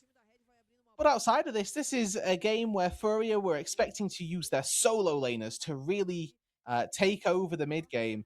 However, they find themselves in a position where one of their solo laners has been genuinely solo killed twice, and the other one died to Pike and lost the Kate Karma lane. So I'm as perplexed as I believe the Furia coaches will be, having seen how this game has played out. And think that, from here, there's still a way back into this game for Furia. Is it easy? No, absolutely not. But I'm looking at how easy is it to get access to the Caitlyn later on, because I think that's their only real win condition. And the answer is honestly, sadly for Furia, quite easy. They've cease and desist. They're going to have Pike diving in and Cassante going and Aurora who can blink into the backline as well. Yeah, they could protect the Caitlyn. Is that going to be an easy job? No. Yeah, this does not seem to get much better for Furia as things go on in sharp opposition to last game, but the lead, despite being ever growing, it appears, in the favor of Red, is far from unthrowable. As Red show up on the top side, Guigo's going to miss out on this wave with Fu coming over the wall. Guigo forced to flash as well. So the lead does continue to extend in a very problematic way. Although I will remind everyone, Jason was never going to be a champion anyway. So gank here doesn't really... Yeah, let's remember here that Red are playing a 5 versus 4. There is no top laner for Furia. If we listen to the Dia propaganda about Jace, and I will advocate. It was a game. Oh, hold on, Manel. All Manel right. Well, actually kind of playing nasty on this bike. yeah, and you know what? For a first pike play, I like it. What that's done is it's forced summoner spells out. Now, ooh, a glimpse, a brief nod to the Vi there has been given, and immediately recalls channeled, and it is going to queue for steps to get away. I will say that unless you are one of the very proficient pike players, I also advocate for pike not being a champion. Especially when you get to late game, I think even the best pike players can do nothing on this pick Mm. other than sort of, well, ult people, which if you're doing it in a 4 versus 5, you typically need all 5 members to get a low HP bar. So I am a little bit concerned for how this game looks for Red as they get later, largely because they've got Pike. But if they Very true. snowball, happy days. Very true. This is sort of polar opposite. The bot lane is gonna get outscaled, or at least the support is, and Jace, for all my hatred, is eventually going to become quite strong in this game. There are very few things in League of Legends that can stop a top laner from deleting an AD carry, and Oh my god, the Jace combos. is not exempt from that. Manel, however, continuing on the rampage that he started a few minutes ago in the bot lane, lands a nasty ult into hook combo to set things up for steps and ultimately take IU down again. This Caitlyn not quite completing the Platelyn dreams that we mentioned earlier, and Red start up the dragon in Furious face. As they should, right? There's no marksman here, no TP there. Manel, hook goes wide, and now Tartu might feel a little emboldened to get crazy. Is he gonna go for it? Dragon in smite range and taken down. Tut's having to flash away outside of the Between Worlds. Jojo gonna use his as well to get out, and Furia expend 2 summoners to watch the dragon go down. Not the worst thing in the world, but the way that I'm saying it does make it seem a little bit worse than it might otherwise be. Yeah, I mean, Red are, again, the outright victors in that case. They find the pick onto IU with Manel making an absolutely gorgeous pike play. You use the Phantom Undertow, ulti behind them, then the E connects, you get the stun, which lands you a free hook. Pick that up with Steps as well, who's there ready with the cease and desist. Like, everything lines up beautifully for Manel here, who, on this pike, like, haterade as much as I may drink it, has been playing incredibly well. And getting this Caitlyn Karma lane to be pretty ineffective. How are we feeling about Morteus on the other side of this? I mean, Ezreal's been pretty passive as he loves to be, but Ezreal could also scale like a monster in this meta. Yeah. And if we're letting all things be equal, if we're letting Caitlyn and Ezreal go even, does Caitlyn really have that much of an advantage? I think that Ezreal has always scaled with how easy he is to kill. So if he's not easy to kill, and I know that's like that's every marksman, Nadoi, but it's more explicit for Ezreal because he has the maneuverability that no other marksman really does. Right? You can use E every 4 seconds if you're landing all of your spells. So if there's no hard CC, looking across Furia, they've got Tuds, that's about it. But outside of that, I think that the Ezreal scales incredibly well this game because Tartu is going to get, hopefully, owned by walls if I'm playing Ezreal effectively. I'll hop over to the other side of a wall. If he flashes over after me, I flash back, and then the Olaf is useless. Caitlyn Karma I outrange, Annie I outrange, Gigo maybe provides me with a bit of poke, but if I build a BT, then I'm fine. Oh, immediate ult. Steps. Gonna demonstrate exactly that same thing. Goes over the wall once, goes over the wall twice, and suddenly Tatu is sitting in the river with sucking on his thumbs, I guess. Fu is gonna get out over the wall, and Furia lose 1 for free. With IU going down, and not much they can do about it.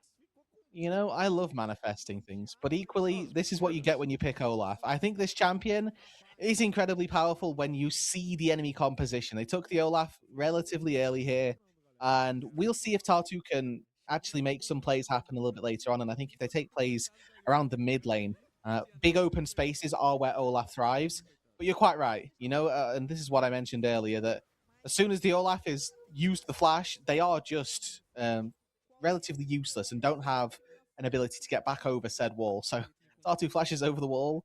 We see Steps ulti his way out, and then Tartu just has no response, can't do anything. Ulti wears off, and he has to run away. So That's a foreshadow for the future and a reason for why Morteus will be very strong if they're able to stay safe and not E forward, which tends to be the downfall of most Ezreal players. Waiting for Guigo to scale up as well. Did start off with the Serpent's Fang on Jace, so hoping to have a little bit of a better time up against Zinz, but with Red teleporting into this fight around the Herald, there's not really much that Furia can do. They're behind and they know it, so ultimately having to give up this objective does set them a little bit further behind. Grump going to go to Tatu, and hopefully Tatu gets out. I don't know if it's Tatu. It's Zinz who's going to have to flash here, I think, because the long wall, maybe just ease over towards steps, gets a freebie as it turns on out. I mean, this is very much depression Jace build right here. You know, you've got Tier, you've got Cull, that's fine, that's standard. Then you've got plated steel caps. You'd probably love to have gone for Swifties or for the Lucidity boots on the Jace. Maybe even the lifesteal boots as well could have been powerful. And then, like you've mentioned already, Serpent's Fang, yeah, it's really good versus the Cassante in the 1 versus 1, but it doesn't quite hit the same as a Yomu's, is ultimately the case. Did he get that? God, Steph smited that. Oh, God. That's all good. That's all good. Good recognition by Steps. We'll get the next one. Oh, Ayu's dead, I think. It looks like it. Jojo does show up, though, in the nick of time, and Ayu's able to survive. The difference between a dead AD carry and one that is not there as the wave crashes, though, pretty small. Manel actually finds him. Ayu going to be forced to flash as well. Now Manel, trying to survive, is going to sidestep the undertow from Tatu. And the mid lane tower goes down. Furia still do not have an AD carry, where Manel is back up and roaming in the jungle again. Going to hook Jojo in with the rest of Red sharply behind him. Jojo is dead. The Rift Herald crashes into the bot lane. That is 2 towers down in quick succession to the favor of Red. And Manel looks to be getting away with murder. Yeah, I forget who it was that drove the Herald in game number 1, but it was full garbage. That was terrible. That Instead, was Steps, I think. Yeah, Steps, we're revoking your license and handing it back to Fu. Carted that one from mid lane down to the bot side, narrowly, skating around a couple of walls, which is really nice to see. And for Furia, this game is getting from bad to really bad to much worse, actually, as this continues. Morteus 2k up over Ayu, who has had a pretty shoddy game of Caitlyn, to say the least. I think that initial death down on the bot side can be avoided with an early flash, and then you're allowed to continue playing aggressively, but that's really really led the charge in terms of problems for Furia this game, not having the massive win condition that the Caitlyn is. You played to in any sense as well. Like, it doesn't feel like Tartu's done anything to enable this Caitlyn either. Whereas Steps, whilst I don't really think that they've been massively vocal down on the bot side, they've thrown a couple of ganks down there and they've worked. The look from Red, as much as game 1 was sort of a sedative from their position, going, nothing's really working out, our composition can't really do anything, we're getting outscaled. This game, they have had some really good performances, from Manel's Pike actually being surprisingly impactful in the early game, Zinz finding the solo kills, Steps being really active on the Vi, and being active once again in the top lane. We are seeing a Red that looks a lot hungrier, and not just hungrier for the plays, but also more effective in looking for them, which was the big difference that we saw in game 1. It's not like Red wasn't hunting for something they could do, but nothing was connecting. And now, be it through better execution from Red, be it through worse execution from Furia, the door is once again open for Red, not just in this series, but a reminder in this league to keep their dreams alive for the playoffs, which this game largely determines for them. You remember, at the minute, we've got 4 teams in 5th with a 1-3 scoreline. Yes, there are some tiebreakers which split them a little bit, but obviously the overwhelming score for 4 of our teams being 1-3. It's a soup that Red will be eager to get out of.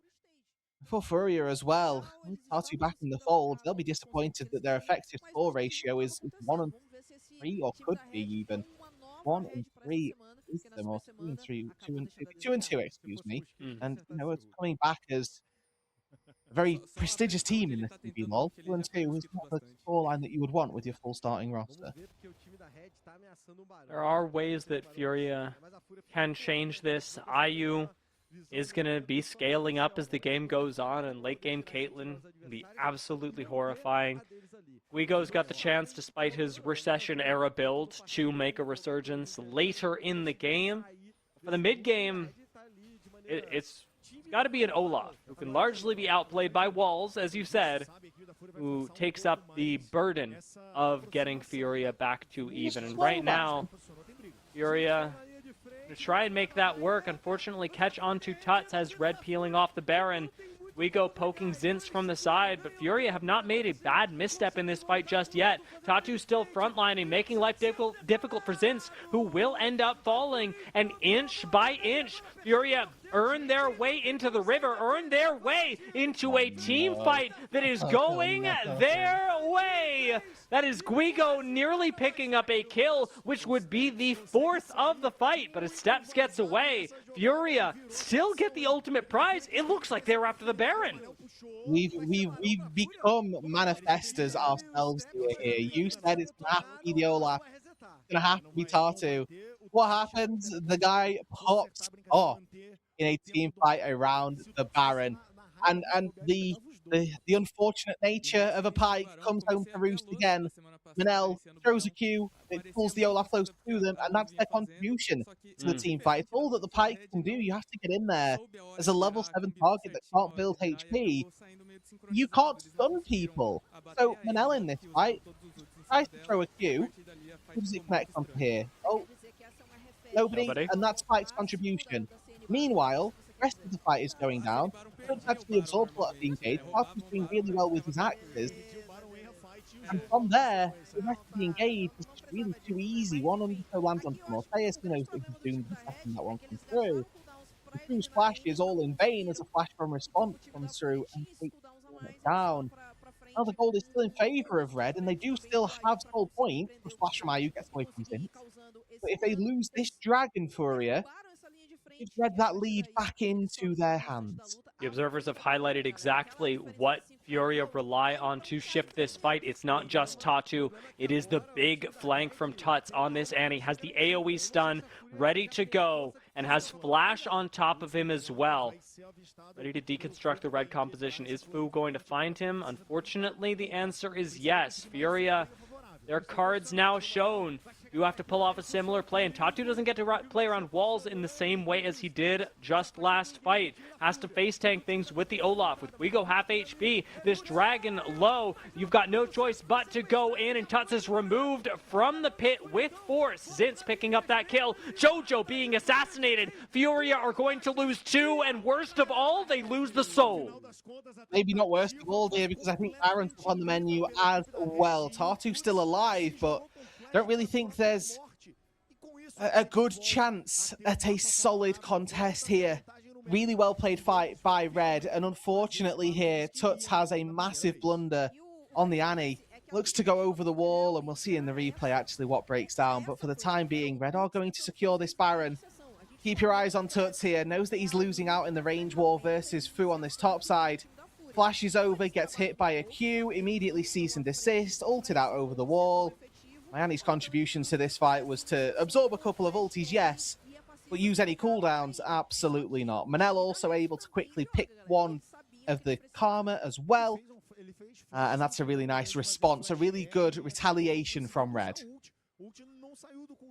Mateus just grabbed the Spear of Shojin. That's a 3rd item completion for the Ezreal, where let's compare and contrast with the late game win condition that Furia are, seems aiming for. IU, 2 items complete on Caitlyn, and that is making this all the more difficult with Red knocking on your door with a Baron. You haven't exactly got the firepower in any capacity to hurl back at them. We will see whether or not they can find something there. I mean, I think Gigo on that 3rd item maybe start to hurt. Currently no extra lethality outside of that Serpent's Fang coming through, but opting for the armor penetration instead. I'm not sure of the crit cloak in the inventory. This feels very anti-Jace, if I'm being completely honest, but maybe an errant hammer slam is going to be the thing that takes somebody down out of nowhere. With the Baron at their backs, like we've mentioned, it's Red doing a great job at trying to pick off these structures. Top lane, Tuts is answering back where he can, picking up some objective bounties and a little bit of gold off the minions, but it does mean that Furia don't get a fair 5 versus 5, and Red know it. Even looking for an engage underneath these towers. Tier 2 doesn't seem to be going down very fast, but we take a look at the inhibitor tower on our screens right now, and what inhibitor tower? Yeah, that has gone. I mean, at this point, I'm kind of thinking, Tuts, let's leave that top tier 2 turret because we might lose the game. Has recognized that, is now basing, but one of the Nexus turrets is already 30% HP. Let's go toe-to-toe with Zinz for a little while, but as Tuts returns, tier 2 less, Red are going to walk out of the base, having gotten everything they came for, and very nearly more. The first Nexus tower also severely damaged after this trade. With this soul down as well, we've got 3 minutes until the big bad Elder Dragon comes up, and that is a really severe timer for Furia. We talked about the sort of 2 and 3 item difference between IU and Morteus, the hope of Furia as we get later into this game. On IU, you're not completing your next item in 3 minutes. You're likely just gonna have to fight for the most game-endingest objective in League of Legends with a 2-item Caitlyn. Yeah, this is food stamps Caitlyn right now. We are not feeling good about the monetary value of IU at this stage. And, you know, we'll see if the miracles can happen. Maybe this Lord Dominic's from Gigo is the be-all and end-all, is the sacrificial, or the oh dear, IU just dead, never mind. And for a 4th time here, getting caught out, not really being able to put too much back. I don't have the Baron, but got enough people on the map to make some real structural damage last. With Zinz hammering away at the top lane tier 2, it is just going to be a little bit of extra gold to expand the Red gold lead, but it's a 4v5, and to be honest, Red could be fighting, diving under tower, and probably winning this game right now. They are playing things a little bit safe, fishing for hooks out of Manel, because ultimately, like you said, this pike maybe not his most impactful point in the game, making dives a little bit riskier. As Zinz gets focused from Furia, maybe it'll be Furia that end up picking a fight that ends the game. And as it is, Zinz is low. Tatu wants to chase him, and is going to pop the Ragnarok to do so, picking up the first kill, but will he be the second to flash away from Morteus' ult? But a flash to follow his steps is going to commit and end this fight. Manel picks up a double kill, and Furia are just left with IU and Tatu. They're 2 late game investments that we know will never get there. Red, 28 minutes into the game, are going to take down another inhibitor and its tower, and could look for a little bit more, are likely to back away, waiting the next minute for the real game ender. Alrighty, and there it is. Red, with all of the sort of pent-up aggression that they've had from not being able to explode in a fight, they put it all on the line there. Tatu goes hell for leather, reckless swing, takes down Zinz with the true damage, but then immediately has to run away. He flashes over the wall, and then literally, except for Manel, every single member of Red flashes back in response to try to take down Furia. Which they do, and they do so successfully. Now they've got to go for the Elder. Again, it's the great game ender, but equally, it can act as a great equalizer. IU, oh my goodness. Oh my god. Yeah. Too far forward, up against Aurora. Really good vision play by Fu here to try and keep himself a little bit in the dark, acting as an assassin on this Aurora. Furia really just, they can't see anything in this jungle. Tatu does get hooked back in, but Trigger Discipline isn't going to pop the Ragnarok until he absolutely needs to, until it advantages his team. And hopefully that's enough. Team fights that Furia have won, Tatu has been instrumental in. For this one, we've got another problem. Longer this goes, thank you observers, the minions are a significant contributor. We go backing and showing here gives Red complete control of the Elder Pet. And they've pulled it out as well quite nicely. Now Tatu caught a little bit. Does have some good fancy feet. Gets away from a couple of Entofu strikes. But Ayu's losing the 1v1 versus the minions here. Yeah, this is full depression Caitlyn as well. Now he's got to fight with sort of 200 HP. Dragon slowly going down. 7k on it. And Zint's looking to get Toots away. Yeah, we're going to see some health bars explode in a second. Zint's may be dead. But Red have nothing to fear. The sheer amount of damage that they have does not require any tankiness any longer. Elder Dragon is going to be more than enough for them to walk in confidently and take as they wish. With the Baron up, I suppose we'll get a little bit longer until Red do decide to enter this game, because it really is a state of mind. I think it's a... This is probably the best chance for Furia here, is while Zintz is dead. But then they're playing against Elder, so they don't really have a good choice at this stage. When Elder exists, that tends to be the case. Tuts, gets popped, and yes, Furia can do nothing in response. That is probably the game. Tuts, plays to the level of his opponent. He mimicked Fu from game number 1, and Fu has seemingly mimicked Tuts as well. The Aurora has been absolutely incredible, whereas this Annie has been woeful. With that pick, and with Zintz back up, we're going to be ending this game pretty shortly. It's a matter of how Red want to do it, and I feel like I've actually been saying that as it comes out of my mouth. I think that's my 3rd time saying that. I think Red, they probably could have ended this game multiple times over, but everything in my mind says there's no way that Furia are allowed to survive this, and Steps is going to seal that fate by finding a pick. Ragnarok popped defensively, and even still it will not save Tatu. Guigo will die for the 4th time this game, and Red Canids melt Furia away, giving us our 3rd game and keeping their hopes of a playoffs in the CBLOL alive. Well, there we go here.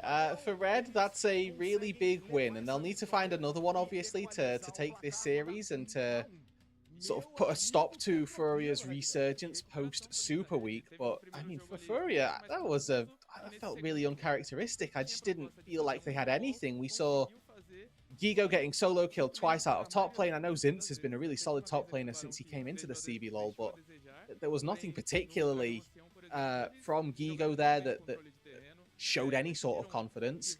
Similarly, we had Ayu playing really disrespectfully, actually, on the Caitlyn, just not really making anything look good on the pick. And Tuts as well, sorry, and not to rag on how that looked, but Tuts in that game, the leading cause of concern. Yeah, I mean, Tuts on Annie has one job. As Annie, you are a hammer and everything is a nail. And this looked like one of those videos where you've got a bunch of friends around and they're all trying to hit the nail, and one of them is just missing horribly. And unfortunately, that was Tuts this game. I am not going to sit here and pretend that Tuts is the reason that they lost this game, but did he look dang silly on that Annie? Absolutely he did. I mean, Furia they had the hammer, and they just couldn't seem to hit anything. No, they really struggled is the crux here, and hopefully they can learn something from that. Hopefully that will be a learning moment, a defining moment for them, because they have got a game 3 to try and go back to. Red obviously same position, they've got to try and win game 3 now, but they'll be going in it with a little bit of momentum and a little bit of a feel-good factor in their step as well. That is absolutely true, and it is a very important series for Red. As much as we're looking at this game from Fury and going, what just happened to you? Red are going, oh my god, what just happened? We've got another shot, especially after game 1. This has got to be really energizing. So, of course, good luck to Red, because they are, maybe after this game, not going to need it, but it can't come too poorly. We'll see how it works after our break as we head into game 3.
take the music down. There we go.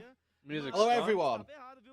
I'm figuring out how to do that without having to click it, but for right now, I've remembered, so all good. This is my seafood soup. What kind of seafood have you got?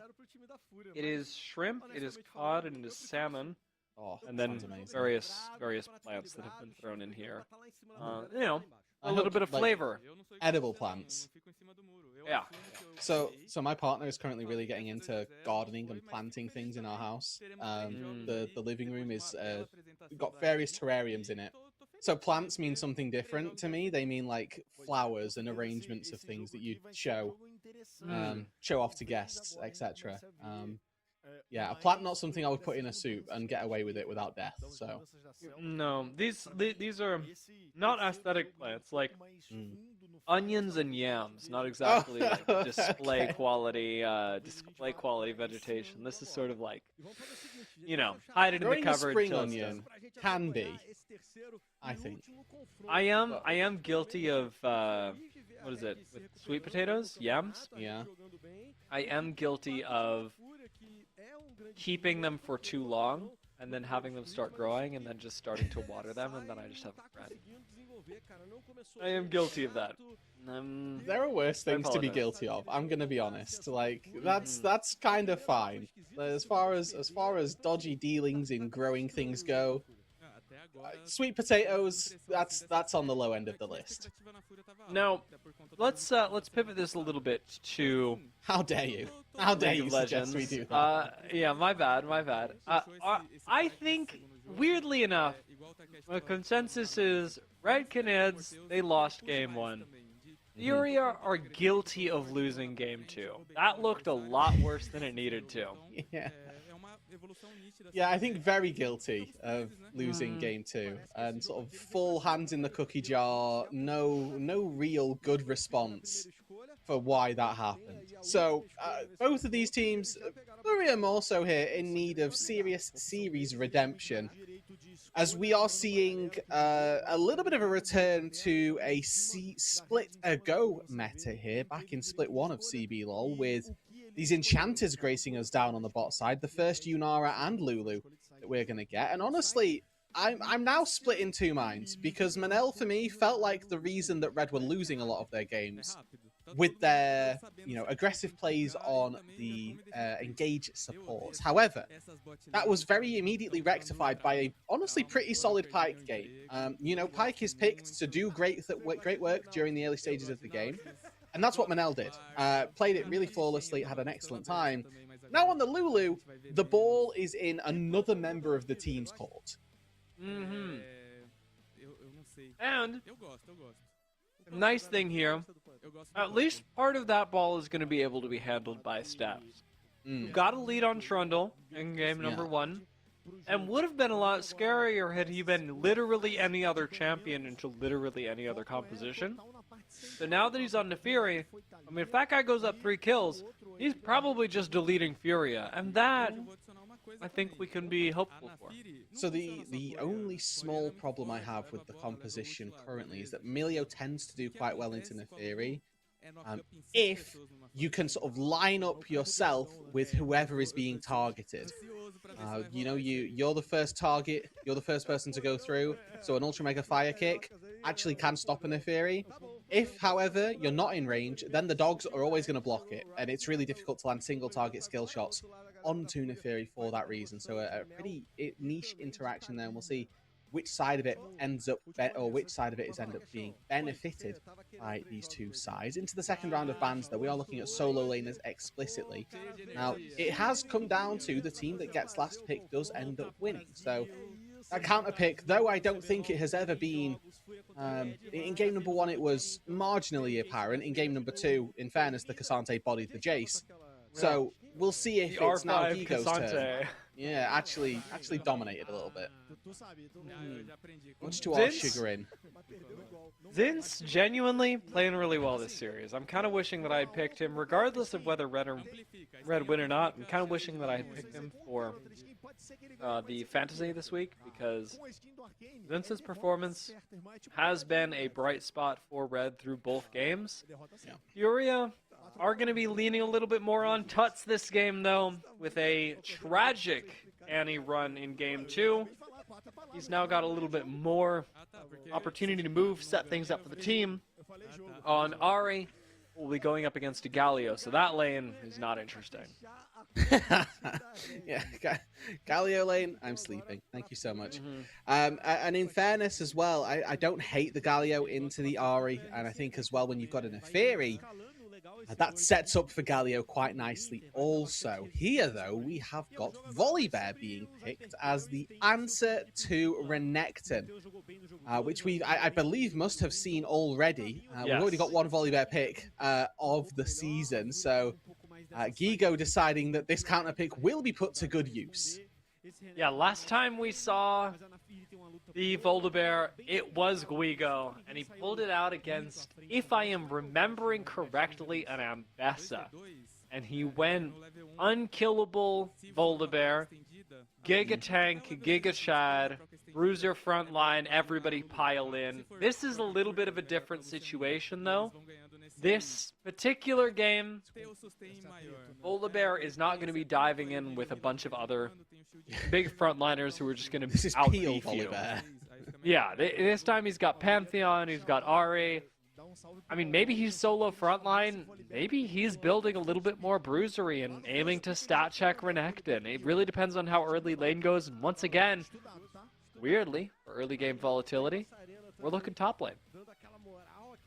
Well, we'll see, obviously, if that ends up being a big deal. Has been in definitely game 2, a little bit less so, but also apparent in game number 1. A reminder, Fury are a team that are looking to continue on an upward trajectory since their success of the Super Week, and all the Red Canids, they're a team that are looking to try and push themselves as a surefire in the playoffs and get out of the one-win soup.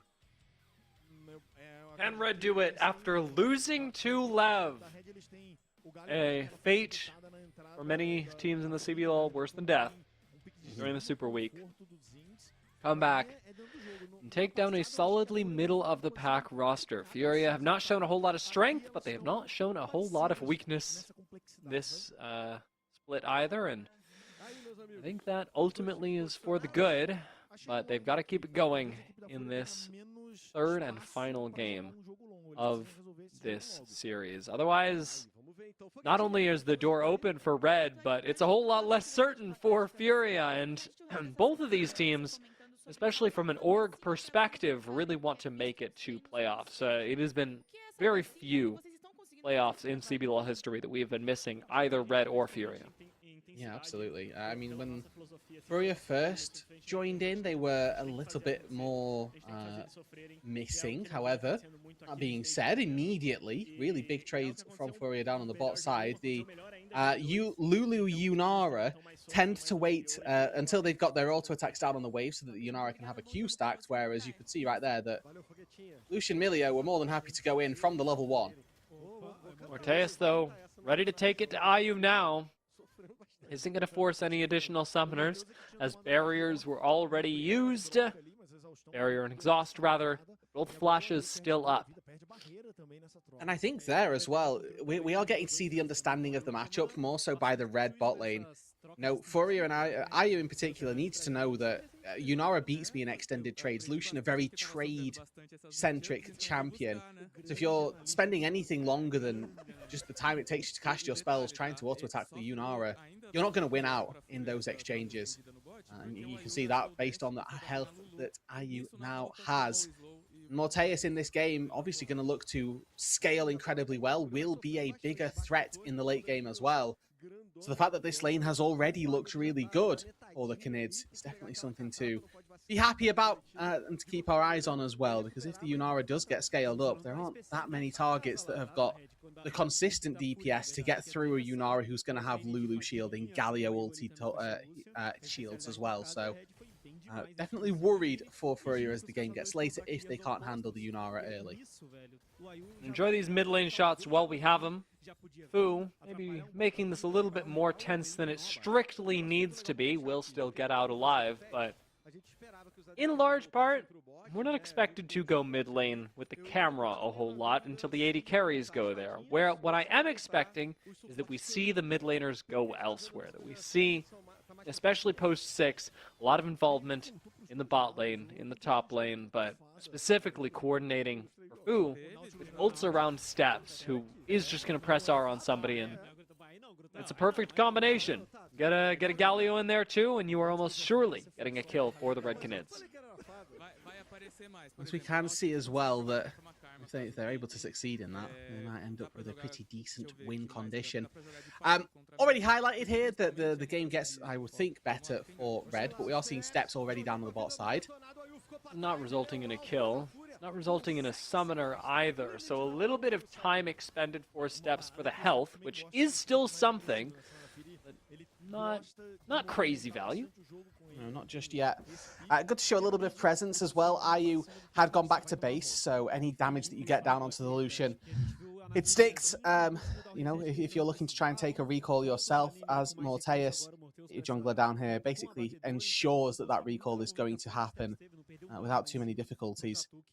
Having shown on that bot side, it gives now an opportunity for a little ward to go down. Gigo's already gone back to base, found a cheetah recall as well to pick up a Tear of the Goddess, so not that we've seen much from this top lane, but Gigo currently so far having a very good run of things, has the teleport ready, has also found a recall, and has a wave in a really good spot actually on this top side.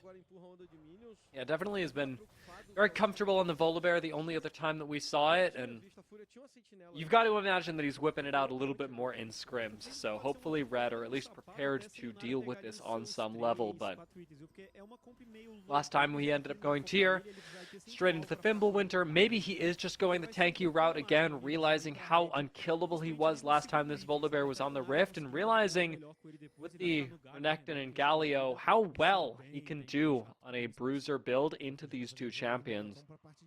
Of course, a lot of that yet to be determined. But if Tatu shows up top lane, things could go really good for Guigo, who is just level 5 into level 6 of Zinz.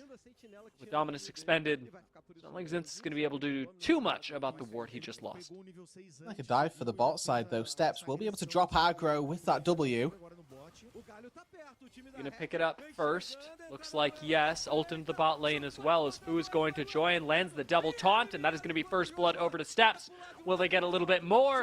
It looks like the answer is yes. Trading 2 for 2 if Tuts is able to pick this up. Auto him once. And again, 2 for 2. As Jojo and IU both lose their lives, but it is Fu and Steps that do as well. Alrighty, definitely an opportunity. I don't want to say wasted, but 2 for 2, like you say, and it's IU who loses out big time there. He only gets 1 assist, and he loses out on the majority of the wave. Yes, he's going to be able to walk into the mid lane, but you know, there's a good amount of minions that are lost under the turret here as the next wave comes crashing on in. It's a good start, really, by Red. Ultimately, the fact that they get caught by Tuts, who's really nicely out onto the map, does cost them dearly. Tuts is expecting Steps to use the flash, maybe use the hop to get away there, but a little bit of mistiming, doesn't matter, he picks up the kill anyway. Because it was 2 for 2, like you said, IU biggest loser in the gank that happened bot lane. Neither team too unhappy though. Furia did have to catch up to the play, but ultimately they end up walking out of this fine. Tachu got to hang out in the top lane and wasn't punished by this big disparity in kills that we see pop up. The 2 for 2 keeps the teams relatively even, in fact, perfectly even as I look at the gold for the first time in this game. With Dragon the big up winner. now, yeah, this is looking good. And Neferi as well, one of these picks that just sort of turns up to team fights and one-shots you once she gets 2 items, so looking for that break point. Obviously the Cyclo Sword going to be coming in first, and then we've got a plethora of choices as our second items. Ego fancies a bit of Zinz, but thinks better of it. Both of these two not afraid to flex a couple of ulti muscles, despite the fact that it may not yield any fruit.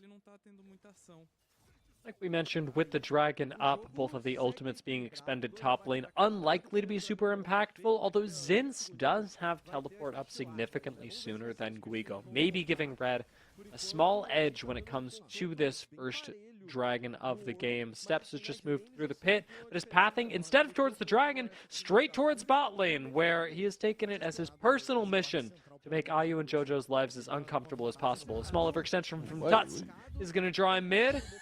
We got a lot of whiffing going on there.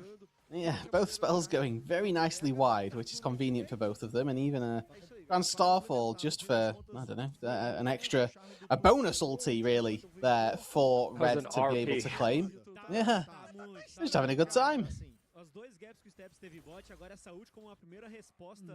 I was wiping the bleach out of my eyes. That was good idea. Little bit awkward for both these teams, but with the dragon, as we said, not really focused in that sequence. Now Void Grubs are up as well. Couple of ultimates down towards the top side of the map, but Fu's got his, Tuts has got his. These mid laners are free to roam, free to set as much up as they can or follow up on the rest of their team. And for Furia, that'll mean the Void Grubs, and for Red, it'll mean the dragon. Yeah, I mean, I think that Gigo in this top lane should really always have Prio. This is the counter pick. This is what we've seen of the trades, a very easily favoured matchup for the Volley Bear, as we get to see the Lucian recalled, preventing the dive coming through on the bot side. So good heads up there by Ayu, but ultimately going to lose out on another wave of minions underneath that turret, where Morteus has again been able to crash those in. Currently, Morteus, sat with a lot of attack speed, will now go back to base and pick up some attack damage to go alongside it.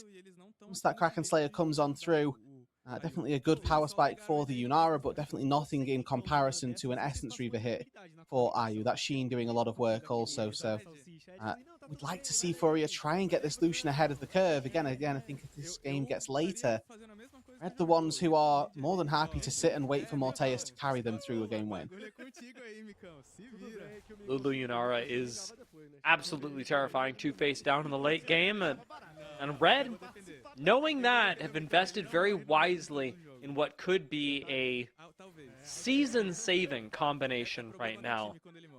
A must-win game for them and a huge backup scaling option in their pockets. Top laner's going to fight once again. We go ulting out as Zinz ults in, and these two, with the matchup, it's weird to say this, on a knife's edge in the top lane. One solo kill either way, shifting this massively, has both top laners testing the water. We're not seeing any crazy overcommitments, but whenever we're seeing ults pop like this, it isn't just for wave clears, we often see with things like Rumble.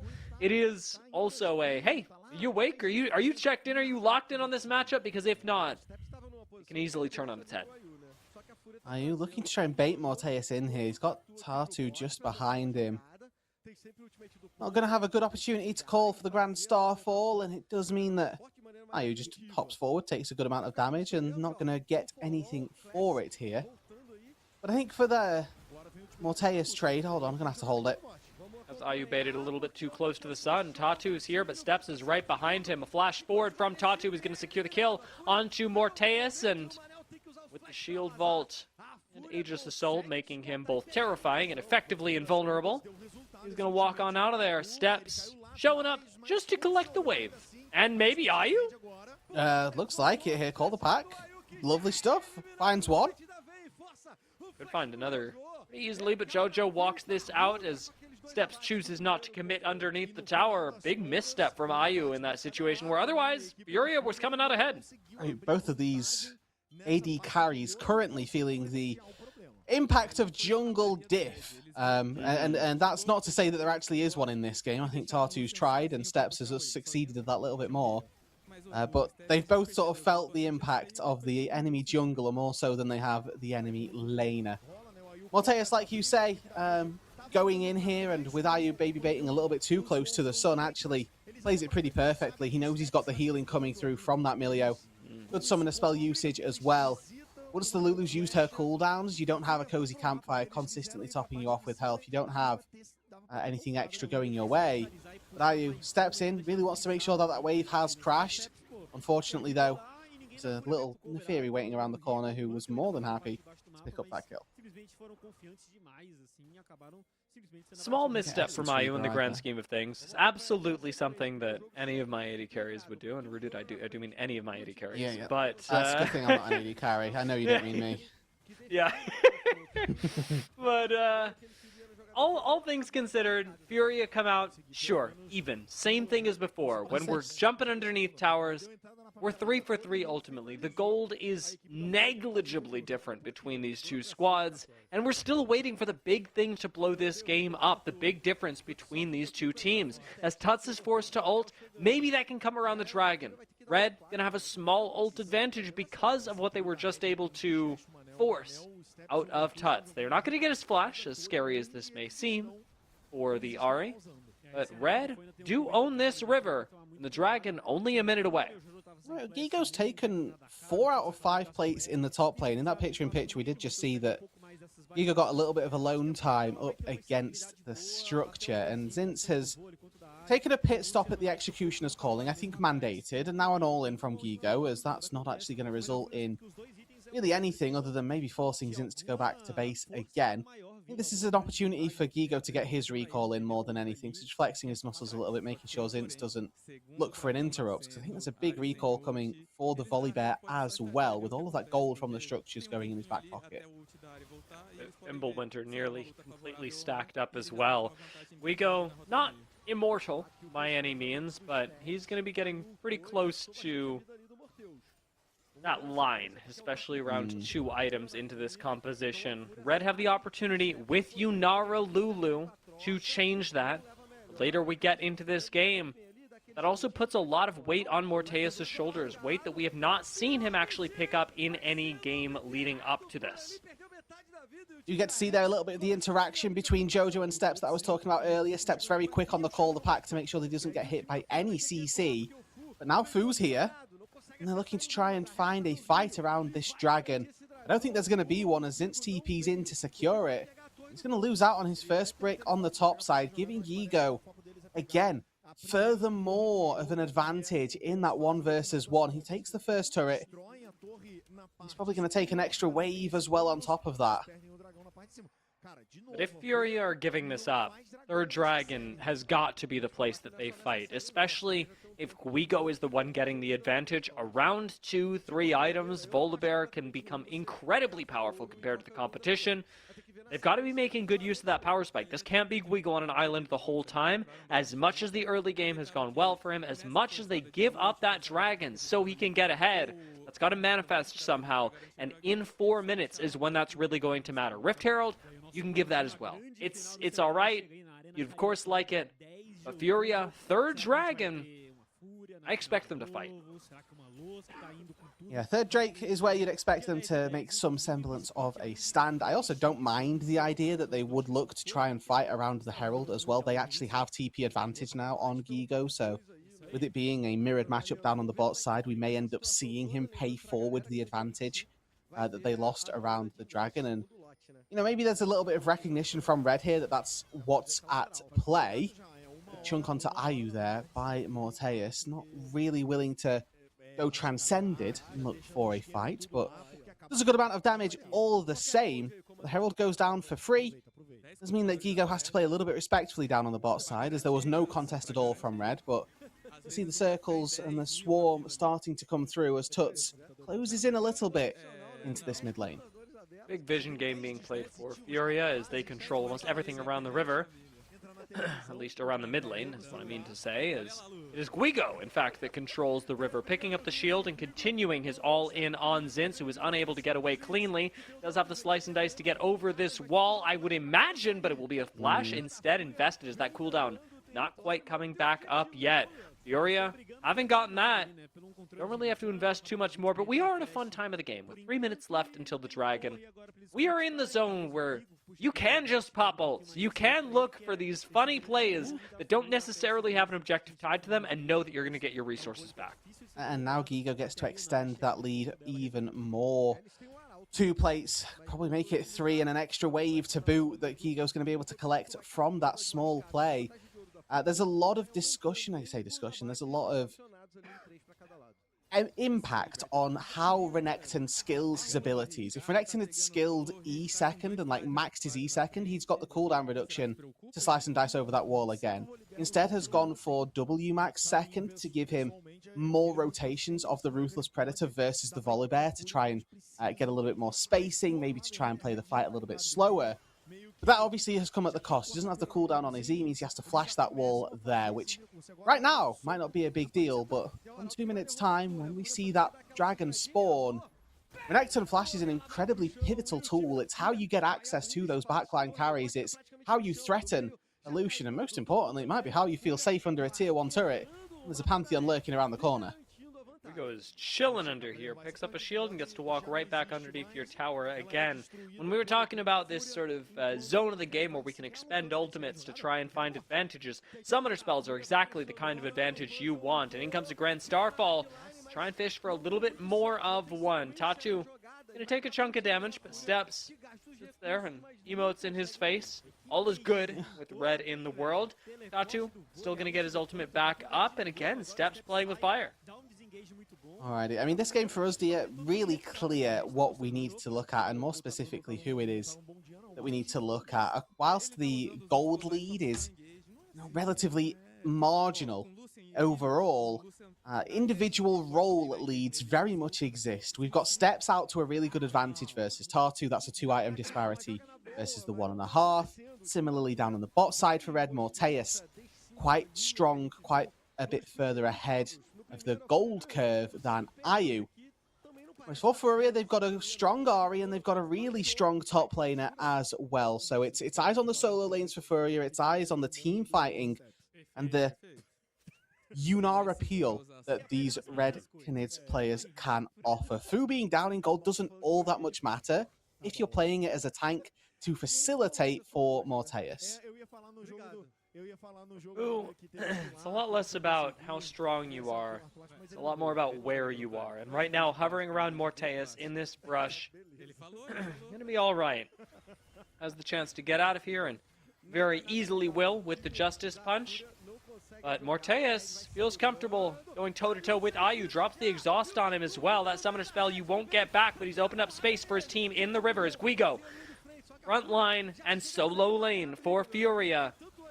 Does force all of Red to converge. Tuts gets his ult popped. Goes back in to try and find the charm on Morteus, but it will go wide, leaving him high and dry in the river that he's got to ult out of. Furia losing priority over this entirely. And remember, Furia must fight for this third dragon. It's what they sacrificed all this time for. It's what they gave Guigo the advantage for. And Guigo is alone in the river. Solo laners with no ultis. Makes this fight even harder there. The powerful pieces of Furia, now it's on those weaker carries to maybe try and make the play, make the difference as a TP comes back in. Zinz overcommits though, and Guigo frontlining again. Gets to tank up a lot of damage for his team. That is a big breath of life given back to Furia, as Guigo doesn't even have to commit. Furia have the numbers advantage, and that means they have priority on the dragon. Gonna split their focus, sending at least Tuts back to the mid lane to try and clear the wave, while Guigo gets some alone time with Steps near this dragon. Drake really the focus, but Steps doesn't want to give it up. Yeah, they need to pull this out of the pit. Steps obviously can hop over the wall really easily, and he's trying to get back out. Stunned up, once again.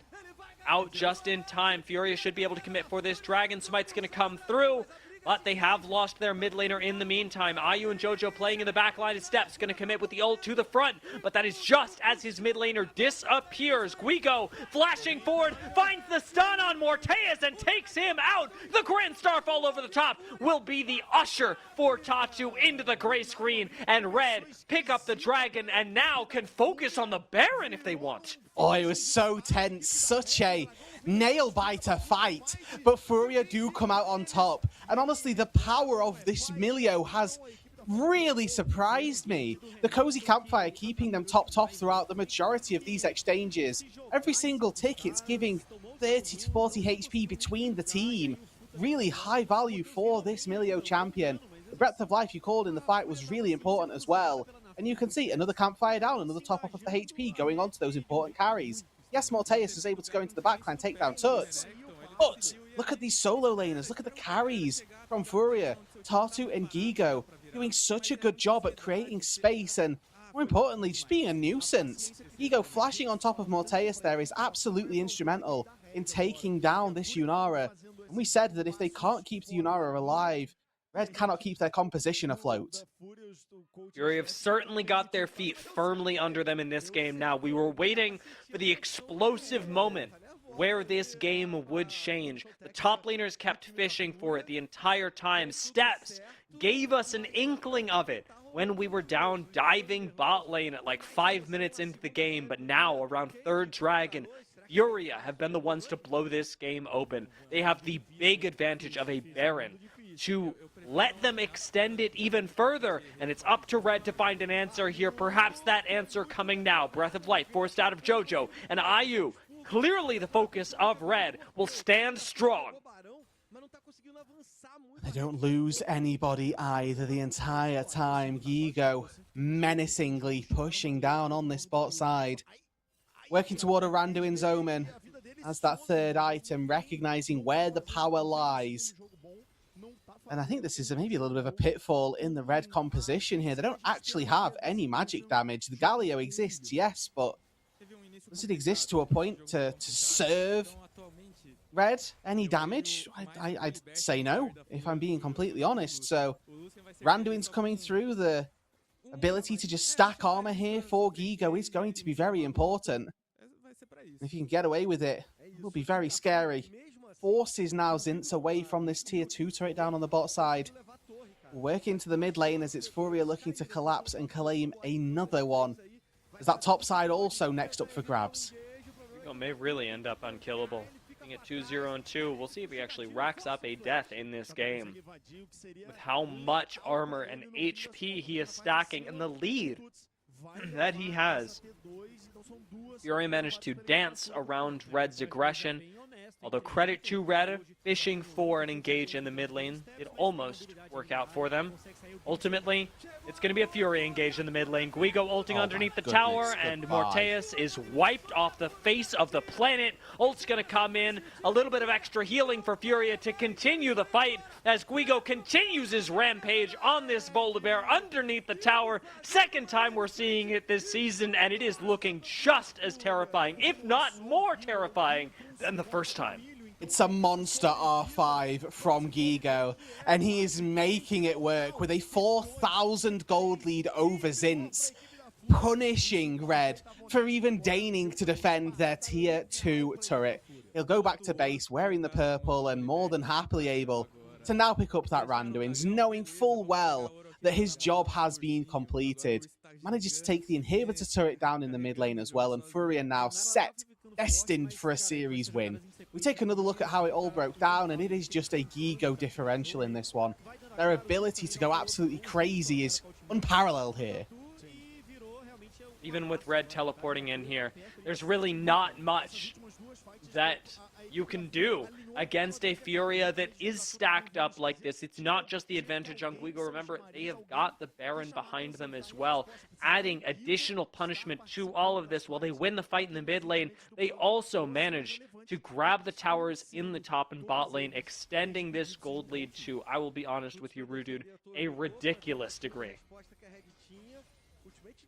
This looks like, I mean, at this point, a game that Red is a little bit desperate for. Zinz diving underneath the tower, looks for Tuts, is just going to get kited out, and that, I think, is the first break that we have seen from Zinz in this series. Otherwise, a top lane that has been performing exceptionally, has been playing his role, has been playing conservatively, but there, we finally see the break in the mental. I think he knows that this series is foregone, and Red don't have a whole lot of ways back. Morteus, the one scaling option that they were hoping for, is not significantly behind, but in terms of his impact on this game, extraordinarily limited. Dragon is up, Furia aren't even looking at it, because Furia know the end of the game right in front of them. This last inhibitor tower, or rather, this last tower of the top lane, going to be their focus for now. And a quick step away does let Furia finally move towards the dragon that started all this in the first place. It took quite a while for Furia to get going, but credit to them, recognizing when it was going to be. Remember, they gave up the second dragon just to get Guigo that little bit further ahead, and it ends up working out for them in this moment. 7,000 gold, their lead for now. And the second dragon for them easily picked up Furia's lead. Manifest in an uncontestable way. We're 27 minutes into this. And last game, or the last two games, we've been sitting here going, one team has an undeniable advantage. Where is this coming through on the other side? Red Steps seems like a win condition of the past. Hello! Morteus or bust. I return! Welcome back. Hope you got your dominoes. I did! Woo! You know, this game feels over enough to talk about it. Yeah. But the app lied to me. Still says they're baking it. That's my bad. That's crazy, actually. Well, it looks like we'll probably be on break when you've got to pick up your dominoes, because Furia want to end this one right now. Guigo's in the front line, and Ayu and Tuts from the back line have nothing to worry about, because a bear is chomping away at the red composition, is going to slap down that alligator, and even a gargoyle got to get away from this one. Furia, they're going to be ending this one. 28 minutes, so we'll say that this is, what, over at the 29:30 mark? But 29-2. Like, it's... yeah. Unless there's a big defense here. You know, we could get a little silly for Furia. Let's see what they end up doing. We're looking for kills. We're not quite walking into the fountain. It's sort of an over-under situation, but Price is Right rules. We got pretty close. This was a good way to end the game for Furia. Much needed after that second game, and I'm still left going, what was that second game? I'm not sure I want to know. Yeah, they don't need to remember that. All that will be shown is a win in the series column. And that's what's important here. Forget about game number 2. And I think, honestly, that's the best way to go about it. Yeah, like, there was so little that was actually valuable from Furia in that second game that it does really leave you thinking, where were they? Where was this game 3 and game 2? But Gigo masterclass for me out of that top side. Got the volley bear, and that's not to say that Zinz did a bad job in any way. It's just that the volley bear had much more. Had the counter pick. Zinz played safely, like didn't lose the lane, or didn't lose badly. I'll say lost graciously is the terminology we use, and did such a good job at kind of keeping Gigo in check for the most part. And then ultimately, the volley bear kind of ran over the map.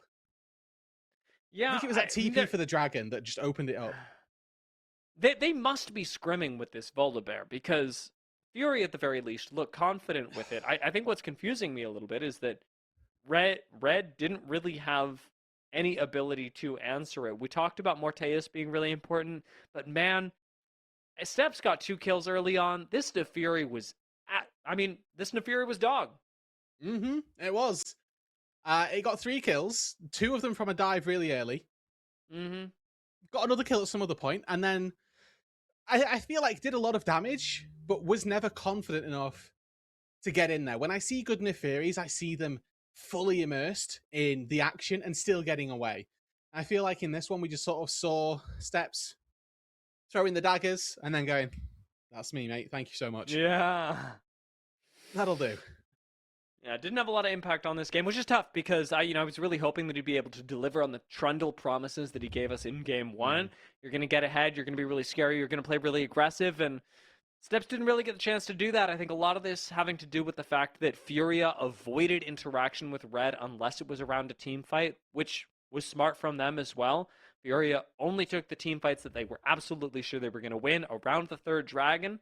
They managed to do it, which it was not made easy by Red, but Furia managed to deliver on exactly what they had planned for, and I didn't see Furia pushed out of their comfort zone in any meaningful way.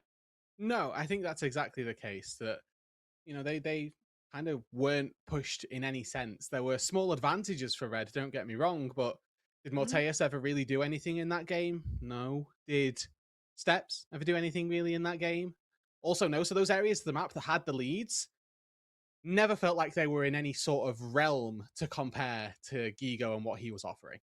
Yeah, I'd love to say that Morteus could have made a difference had this gone late enough. because just via the champion, I believe that Yunara Lulu can carry this game. Yeah. But we saw a glimpse for Morteus of like, wow, this is a player who like knows that he has an advantage, who's gonna go for the Tuts kill. That was great. Didn't really end up turning into a team fight that they won, and that was the only time that we really saw Morteus able to have be able to have an impact in the game. And I don't want to say that's his fault. I do think that I've been talking about this a little bit recently in multiple broadcasts, but that good players. Morteus was a good player this series. He was not a great player because he was never able to surpass what was expected of him, surpass the gold value that the Yunara had. There wasn't really a glimmer of that, and that's okay. You don't have that doesn't have to happen every time. The tough part is that for Red as a team, it's not okay. It's not. This series really mattered for their playoffs. Yeah, actually, and I mean, versus Furia, maybe going into the year or going into the split, you're thinking this is going to be a tough one, and yeah, they've still got some series left to play, which will prove very important to themselves. But for example, losing that series up against Leviathan, it really, really hurts them. That would have been a series that they were expecting to come out and win, and especially when they're in the mixer with them as well. It really does suck to lose out on that. Yeah, Reds still have, let's see, one series left to play. They can go up to 2 wins. So I'm not gonna tell you that they can't make playoffs right now. Yeah. Mathematically, I'm sure they theoretically can, but the probability of them doing that from winning this series was like 50% or more. They still have Loud and Fluxu to play. Oh, sorry. I didn't even have the full schedule open. That's right. They have 2 series left. Okay. Yeah. So they have Loud and Fluxu. Fluxu may be a series they can win. Loud not looking likely given their status and standing at the minute. But yeah, with 2 wins left or 2 games left to play, like you say, not finding this win here is really important. And they've got that series versus Fluxu. I think next week, that's the big ticket. That's the one that matters for them. Because odds are that versus Loud, it's not an easy game in any way. But Sunday next week is going to be the big deal for them. Yeah, you guys can take a look at the Fluxu, Loud, the comparison here, where Red started the day in 5th, right next to Furia. It seemed like a really doable matchup, and we did see Red make some pretty good plays. We saw them, I think, have a good idea of in both games, in all 3 games, what a winning game would have looked like for them. Just quite unable to quite grasp it. So that's all good.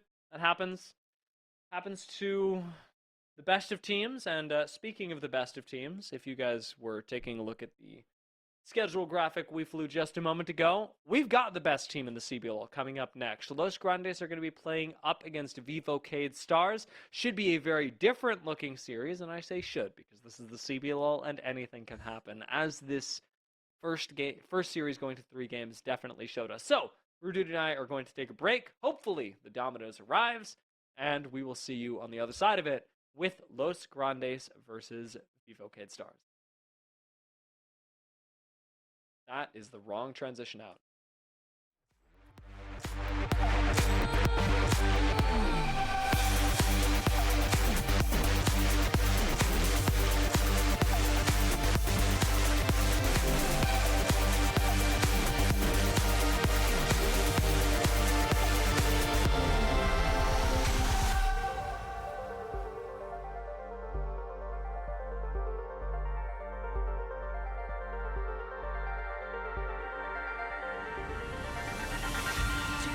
So hold our heads up high and beat the drums to what we love.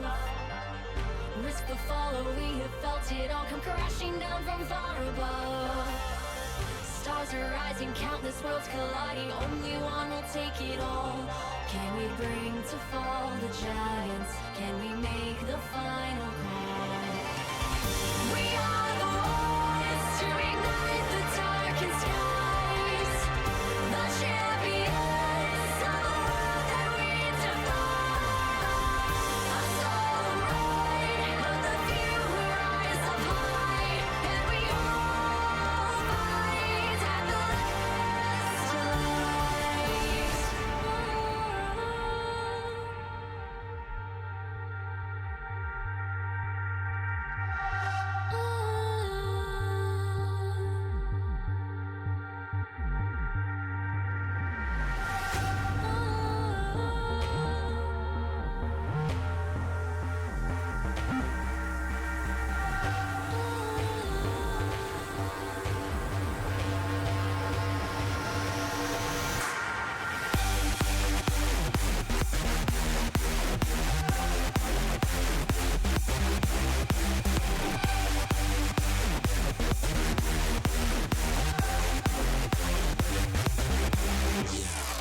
are back, and don't worry, audience.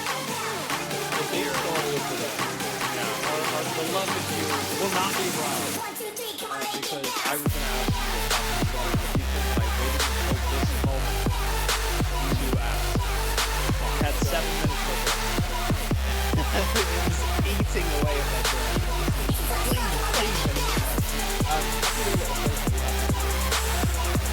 Oil on me, that's so good. I will alarm viewers and alert you if I made a mistake. I accidentally ordered a barbecue-based pizza. This is not nice. But the rest of the toppings are quite good. So I've just got, and I apologise to those of the vegan/vegetarian disposition. All of the meat is basically what it is. It's just pepperoni, meatball, ham, spicy sausage, all of it. On top of the pizza. And, hold on, but this goes with everything. You have to get a little garlic as well. So I've got a little bit of garlic as well. I will something that looks not like that. No, I know. It is cheesy garlic. Yes, that's what makes it so it's lathered in cheesy garlic. Thank God you're getting Something's something getting somehow. This is my nutritional, this is my high value. I think the music is still good. I don't think they made any of this. I hope you guys. Yeah, well, you know what? Here's the thing. I hope you heard that. And if you didn't, Wish... I can't Think really about it. tell you that it's like a lot of value lost from your life. You know? Yeah.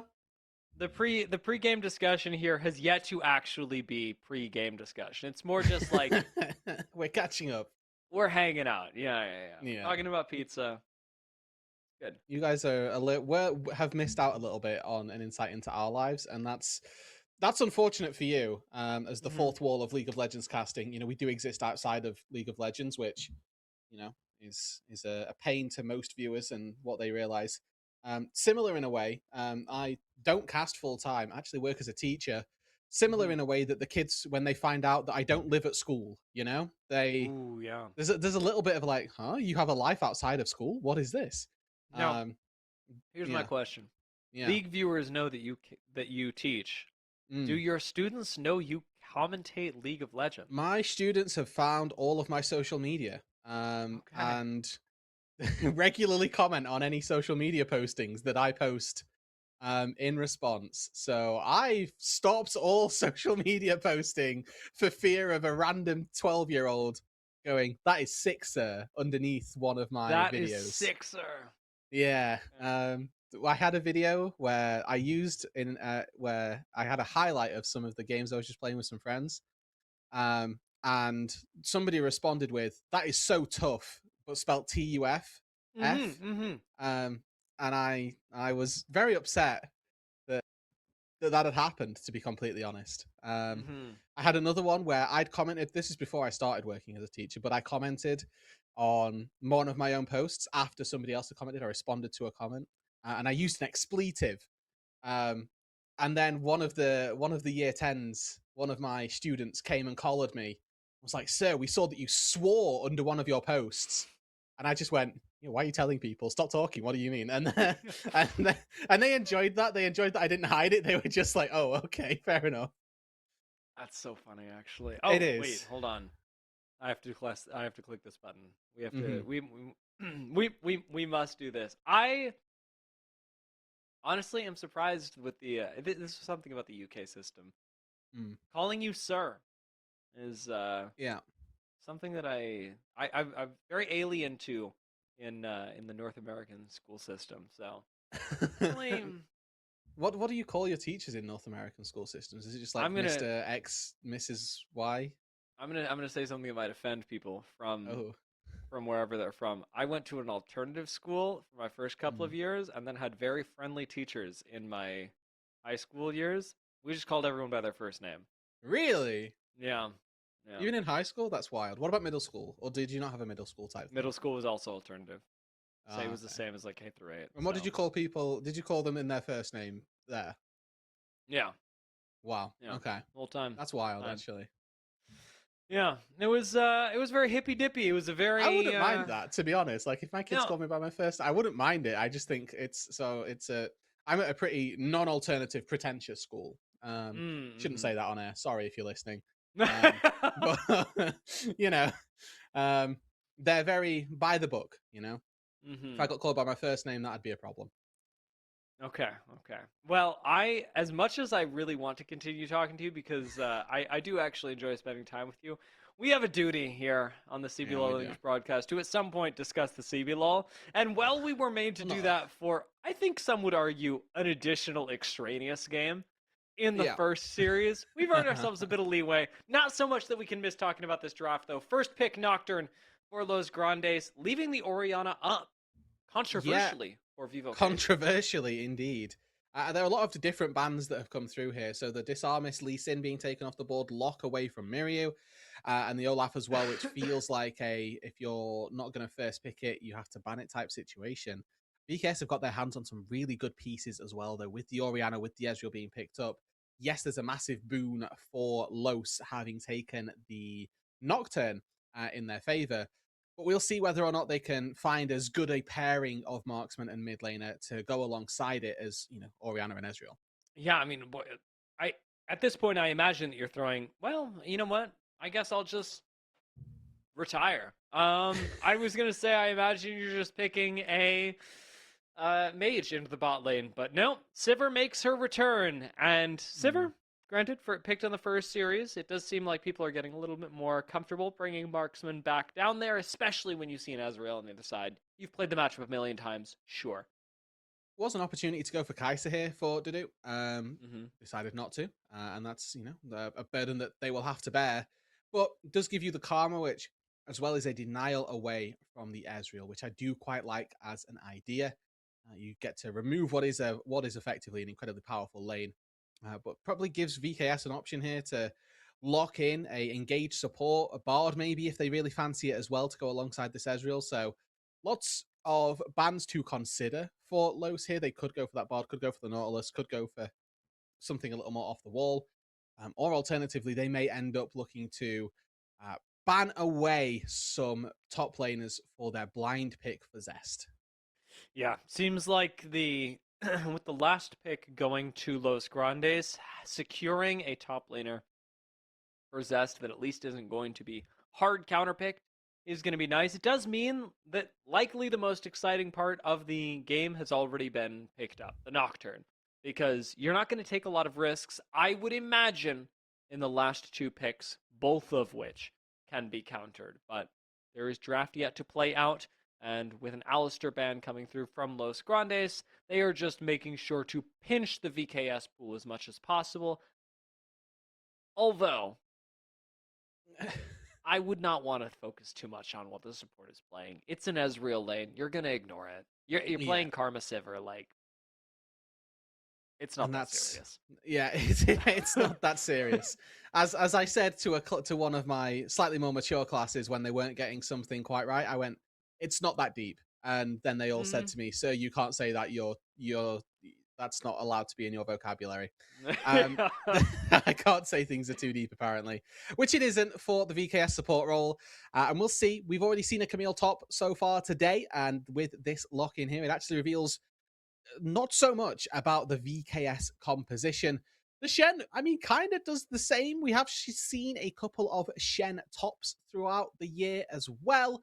Obviously, not nearly as much as we have in the support role. And I think that Shen as a answer into Nocturne has sort of... It's not amazing if you can't see the target on your screen. Obviously, if you can see the target, then Shen ulti has a really big impact. But that's going to be the problem for the moment. I'm going to see what I ended up going with for this week. What did I end up picking? I did get Guigo. And for this matchup in the fantasy picks, I think I had Los winning and I had Ackerman playing Blitzcrank. So, doesn't look like a Blitzcrank angle, unfortunately, with the Karma locked in, but something we can all look forward to, I hope, with a Rise and Jace rounding out this composition. Los Grandes are pretty happy, pretty powerful in both lanes. It sucks that they're going to lose because Jace is a terrible champion, but... What can you do? What can you do? There's nothing, you know. You've locked it in now, and Mhm. therefore you lose. Now, we'll see. Zekas here. Hey man, we saw this go very nicely in game number 2, just last game, so or Mhm. just last series even. So if Zints can do or Zekas can do a good Zints cosplay, and if Zest can do a hopefully awful Gigo cosplay, we could be in for a good top lane. Yeah, I mean, this at the very least is a matchup that should go neutral. And again, just talking about the Jason, I'm not actually hating on it, but sort of couching this a little bit more. Jace Mm. can be incredibly powerful should you invest in him, and Rise is a champion that can let that happen. Normally, we'll see things like Rise Twisted Fate, Rise Talia traded out. That didn't happen this game. We just went straight to Rise into Orianna because Orianna was first picked, which does give a big advantage over to the Rise in terms of global presence. Yeah, and obviously if we do end up seeing Miryu getting active, will be maybe then a little bit of a surprise that they can do that with an Orianna. But again, two teams at the very top of our standings. The idea got a little more great post. Worth remembering, low currently 8-0 in terms of game score, obviously by extension 4-0 in terms of series score. And they've taken games from 2-0 versus Furia, Leviathan, and then Pain and Red as well. So, yes, 3 of our teams that are in the one-win soup, but also taking Furia down to start the split. Definitely not a bad showing by any means. So we'll see if Los can continue on those continue on that trajectory. I know that consensus on Los throughout the CBLOL throughout split number 1, especially piloted by 4x4, was that they were a really good mid-pack team, but they weren't a playoff contender. They started out this season with an 8-0, beating on Furia when they didn't have Taku, and then 2-0ing all of our one-win teams down at the bottom. This for me feels like their first big. Just double checking everything as we get into game. It looks like the music is down. It looks like everything is all right in the world, and we are good to go. So, with the first game between these two starting off, it is, as you mentioned, not a critical juncture for either of these teams. Both likely locked in for playoffs, a battle for seeding, perhaps. But the big question is somebody going to take a game off of Los Grandes? A game. I'm not even asking for the series. A single game would do. And BKS get to start their journey to answering that question now. They get one shot, best of 3, at the King. Okay. And as we take a look at these compositions, good talk lands on the bot. Early game. Yeah, Exhaust does likely force out a summoner, but it will just be the heal and Ghost burned out of Dudu, who gets to walk back into lane, courageously holding on to the flash. Yeah, and I think Flash there needs to be saved for if Jasper looks for a Q Flash play on the Ezreal to try and sneak that by Ackerman, but not going to be the case. So good to see that they are utilizing those summons as effectively. Obviously, base as well, so you are able to run away. Dudu goes back to base, picks up a refillable potion, which is absolutely sadness for any marksman as a first recall. But again, to highlight what this game looks like later we go, one team has a massive front line, the other one has a chase. So it's going to be much more difficult for Los to take team fights. But if they can find somebody to sort of draw the attention of VKS, they'll be in a really good spot. Because Dudu's going to have a target to hit on really consistently and allow for those ricochets to bounce between VKS. So I always love it as we get later on into the game. I think this such a powerful champion will always scale incredibly well if you've got a target in the front line to hit and can't hit, unfortunately. Really and Curse has a fun opportunity here to do what Tatu did during the end of the first game last series, which is make life incredibly complicated by just pressing R, forcing a lot of focus onto the rest of the team. Right now, unfortunately, first the focus, and first blooded even, in the river as Desamis moves forward. Ackerman forced to flash away, and Vivo K-Stars group up early for a first blood that goes their way. Yeah, unfortunately, Stamper gets it, even though there were a couple of flashes to the kill. Like Jessica flashed there, just flashed there as well. And Jessica actually sacrificed quite a lot to move for this. Yes, it was based off of the fact that they found bot lane Cryo very early on, but that's been completely conceded. Dudu decided not to move for that play, sacrificed basically his jungler for a good crash and a reset on how the bot lane was looking. Goes back to basically full. Now he's back at parity down on the bot. We're gonna hope it was worth it. Curse probably doesn't feel like it, but there's a good chance that it ends up being all right. Ackerman roaming back up to the mid lane again is just gonna help crash this wave for Feisty, who is quite low on mana right now and isn't running the teleport like Miru is. Level 5 at the moment, and really would like to get a back in and a little bit of additional power as he hits 6, so we can get as active as possible, as early as possible. Los Grandes have not been able to, however, shove the wave in bot lane so consistently with Ackerman's roaming, and Duda keeping the wave at his tower. Not a bad place to be, but not where Sivir is most strong, where she's just perma-clearing waves into your tower over and over. A little bit of time before get to that break point where it kind of becomes unimportant how this is. People in the inventory, the arguable that was a little bit stronger, the arguable that Scamber hops onto Ackerman and does a little bit of HP there. Double buff Scamber. Big Shen. Not somebody I'd want to go up against. A lot of the trading pattern really depends on the spirit. Flash forward from Feisty. Curse is in the lane as well. Miru has flash, but doesn't flash away from the fear, and Feisty picks up a kill down in the bot lane. It's going to be Los Grandes once again just absorbing these engages from Vivo K-Stars, but Dudu goes for the flash. Desamis is here to punish, but a nice slow from Ackerman keeps his AD carry safe. Flashless as he is, let's hope he stays that way. Fighting really across the board because that's a bit of a dose to go up on that top side as well. Yep, still going. Flash. And we got the realm warp up to the top. This is the investment we were talking about from Los Grandes. Jace can be strong, but he is only as strong as the resources you give him. Feisty is here, and he gives the kill over to Zest as it was written, Roodood. Rise wrote the Jake benefit, outlining in the draft here that it's always going to be possible for Feisty to get out on the map. It's not going to be for Miru.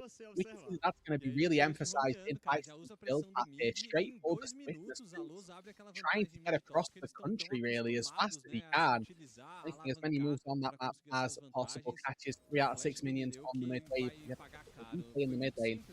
Really good heads up play by Feisty and Curse. Next on the tether. Can't really flash there as Orianna. Nocturne's E range is a little bit too long. And with that priority, Feisty was pushing away, move up to the top lane, and yet manages to succeed on getting a kill for Ness. Yeah, really happy with the way that was played as well. I know that Feisty could easily have picked up the kill, but knows how important it is to give it to Zest, let this chase, get ahead with the advantage that he has been granted, and a serious lack of bias from you towards the game. This is concerning after our first well, you know, I'm not a big fan of Jace. I really am not. I've seen him win a few too many games to say that he's the worst champion in the game, but he is when you fail to play around him, and I'm very happy that Los are playing around him. It sucks that you're picking a champion that you have to baby. I don't know why you do it, but it's life. And fair play as well. As Feisty, you know, look at all of the damage items that he's built in his inventory. He's murky Miru here, as you would expect with dead items, but getting away with absolute robbery, building mana and then doing damage outright passive.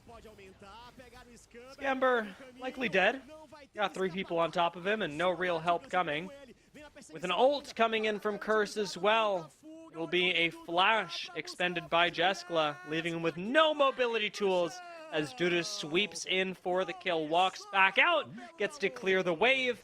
Los Grandes almost casually pick up 2 kills. This was not a lot of setup. They just walked into the river, killed the support, pressed R on the AD carry. Yeah. Hey, this is not fancy League of Legends from Los Grandes, but it's working. Yeah, this is the Sean Dyche of League of Legends, which will mean absolutely nothing to you, but there'll be one person in the Twitch chat that will have loved that reference, because we do get, like you say, the support walking into the river, acting with some really good positioning here, sort of making sure that any spells used to get over the wall were sat with waiting arms and a Karma ready to pick up the kill. Do with Ghost, Mantra Shield, and on the hunt, and only took 1 turret shot as he just walked out quite seamlessly.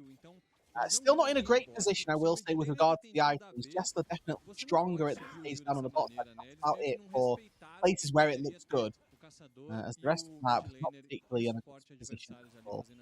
Also, I'm pretty sure Jeskla missed every single skill shot that he could onto a stunned target in that exchange, so I don't know. That's not flame, that's reality, and let's hope that takes a sharp uptick so he can make use of those items. I'm not flaming, it's facts. Yeah, I don't know. I'm a generous man, Roodood. Yeah, I have my really limits. are. Well, we'll see if they extend far enough to another round of Ezreal skill shots. Well, they didn't extend past the first round in fairness, but we'll see. Either way, we do see Los so far, at the very least, in this first game, stepping up to that challenge, right? Mentioned that the competition that they faced so far, relative to a competitive team who we expect to see in the playoffs, it's not been great. So Los playing this series up against VKF, closest team in the standings to them, and coming away with obviously very objective lead early on, very good.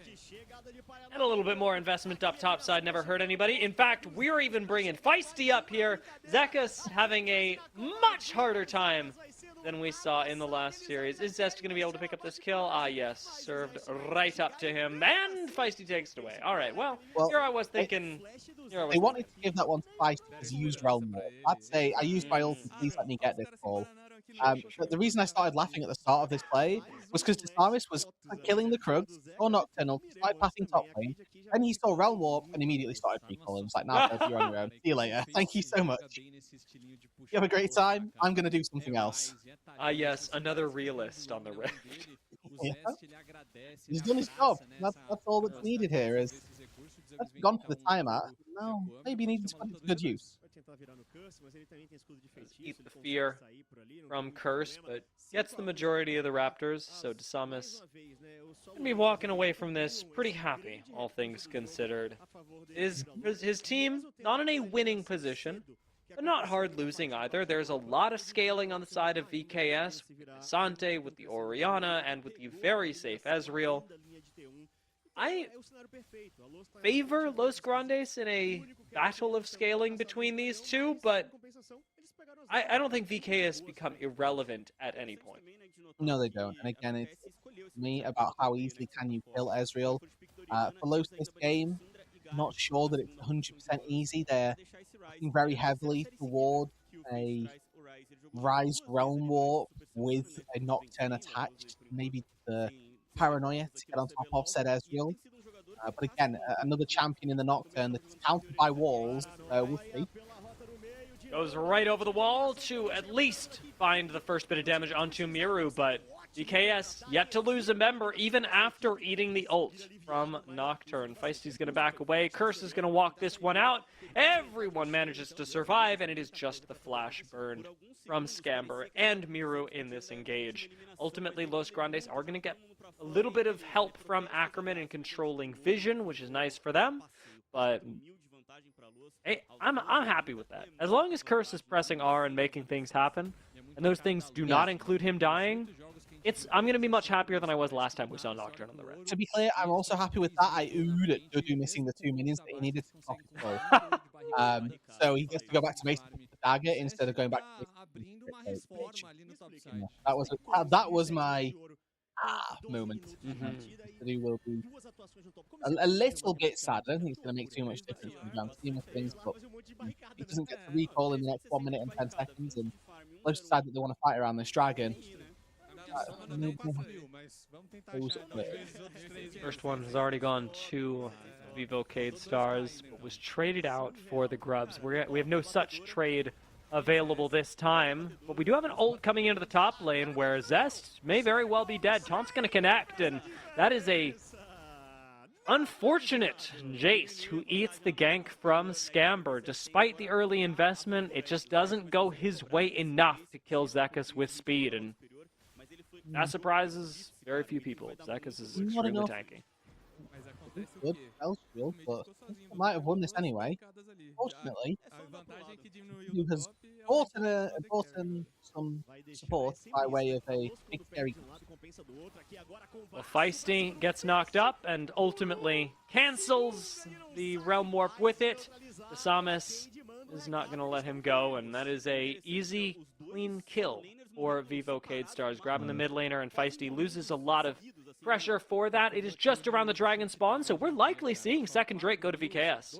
Yeah, it's, like you say, perfect time that they find that pickup. They use the shockwave to get a kill onto the enemy mid, who was a really strong part of their composition.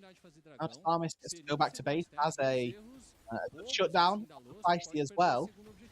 What they end up spending that cash on. Xin can be a very beautiful carry, actually, as you move into the mid and through the late game. So just make sure that that's not something that completely sells them up, sells them out, rather. Samus known to be a player that can easily take games by the second, carry them through to the complete. Small invade up towards the top side. Ackerman and Scamber in a constant battle over who gets to see into the VKS jungle. But take a look back at how Feisty fell in the side wave, and this is the nightmare of any side laner for Los Grandes. Yeah, I mean, it's really solid execution. Holding on to the all out, that's why Zest can't commit so lethal then, and kind of pull on weight on the all out. But nice evasion there. We've seen that the Cassante can handle the pace in the 1 versus 1 and support then. Absolutely handle them. We're currently Cryo, and you would expect this point in the game -1 we were expecting Dudu to get to, where you just push the waves in, the Ezreal has to catch them. He gets a little bit more free time to move, go out onto the map, and make a little bit of an impact. So this time he goes for the recall. Wow, that is a clean taunt and a clean kill. Ackerman knew what he was doing. He took that risk consensually, and I will not flame him for it, nor will I reward it by saying, oh, he could have gotten away. No, he knew.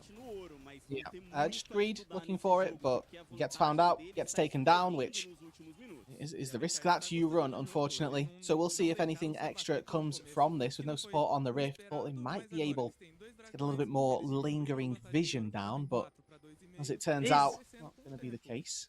This is a champion that has gotten 2 ganks. They've killed his laner twice, and Zest is paying for assistance in the bottom side of the map. Stop picking this champion, man. Or ban Cassante. That seems to be the other option that people have as well. Like, it seems that Cassante just dumps on Jace. So how about we get rid of that pick? How does that sound? You know? That also makes sense. Either one I'm happy with. Just yeah. We can't sit here and the pretend that champion Jace gets is in Lane Kingdom when he's getting Lane Kingdom on. And, well, that was a misclick. And a misclick that will cost you dearly. A Rift Herald wasted. And it's times like these where I go, Roodood, what the heck am I watching? And then I remember we've been casting the CBLOL for a little while. I was going to say, exactly this is, you know what we're watching here. This is the CBLOL, baby. That's what we're after.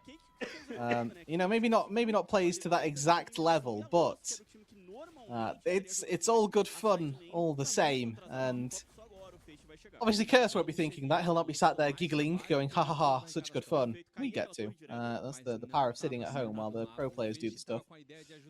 Either way, really happy that we get to see a resurgence from VKS. Looks like they were going to sort of fall slightly quickly, slightly quietly here in this game. But no, they've actually, off the back of, I'd say, Desamis and Miryu as a duo, really started to link up quite nicely and find a couple of picks, start to work their way back towards a point of power. Obviously, that comes with one massive exemption of the bot lane, where Dudu is like 2k ahead of Jessler for seemingly no reason.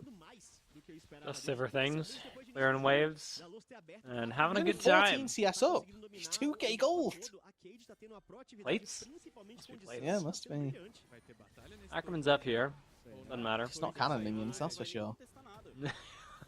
Fortunately I actually not. need to check because I feel like, yeah, I actually don't know. He might have actually got those creeps. Normally there's a little ticket that goes above people's heads. Never mind. Hold on. Zest flashed already. And a flash from Scamber to get the taunt. That guy's dead. And good riddance. Not to Zest. I don't think it's enough to call that dead. We have to go one step further and say he is hella dead. You know, there was absolutely no way he was getting out of that one. Tried to flash, tried to use all the tools in the arsenal. Hell no. Scamber decided your fate long ago. Yeah, I'm not going to pretend a 1v2 is fair, but seriously, what are we doing? 22 seconds to the dragon. Just imagine if this champion was Renekton. You know, a Renekton would have 1v2'd there. You know what? You're right. I'm adding fuel to the fire. Yeah, like it's.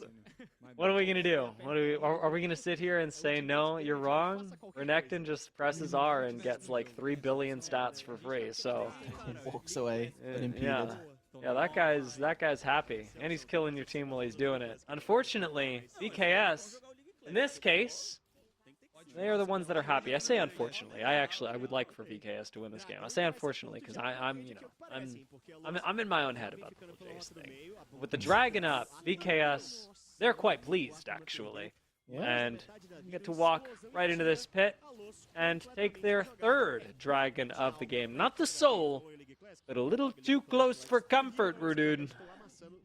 No, you're quite right. It's getting to this point now where I don't think that I believe in the gold lead that Los have. There's nothing's going their way. The last 10 minutes have been exclusively VKS favoured. And it really is all coming down to Dudu and seeing if he can, really make the difference in these fights. We get another breakdown of the decision that Zest will die. Flashing from Zekas and flashing from Scamber. There is no way to survive. Get taunted, knocked up, pulled back. Yeah, hella dead seems fitting. He goes, yep, well, can't do anything. Sorry. You can see as well, as soon as the Cassante turns around, he's like, actually, I wish I could take this back. And you know what? You're not the only one. I am sure that Desamis wants to take back his positioning, but that is a real champion. He gets to walk this thing out, move away from his jungle, and unfortunately sacrifice his mid laner in the process. Miru not quite able to get out, but does invest the shockwave, do a little bit of damage to Los Grandes, and that shockwave going to be an important cooldown for them later in the game. As it is, Scamber gets out alive, God knows how, and Zekas solo pushing in the top side means that this is honestly fine. I'm pretty sure Miryu sold himself out there by walking back up to the turret. I'd have to look back at it and see again, but I'm pretty sure they were all out and chilling, and then Miryu decided, what if I got this wave, yo? And died. Found out what happened if he tried to get that wave. Found out pretty quick. What's Miru sitting on 2 items? I don't know. New builds for Orianna have me all messed up because I used to. 2 item only used to hurt. Yeah, like I'm sitting there and I'm like, okay, woo, we're at 2 items. I feel like at 3 items, 4 items, she just wins the game. But because we're building Balefire Torch and the Proto Belt, 2 item Ori is just kind of like a little bit. And it's more not Sork shoes either, Like, yeah. it's just no damage, and we'll see if they can find a little bit more. 5 item Ori. Now we're cooking.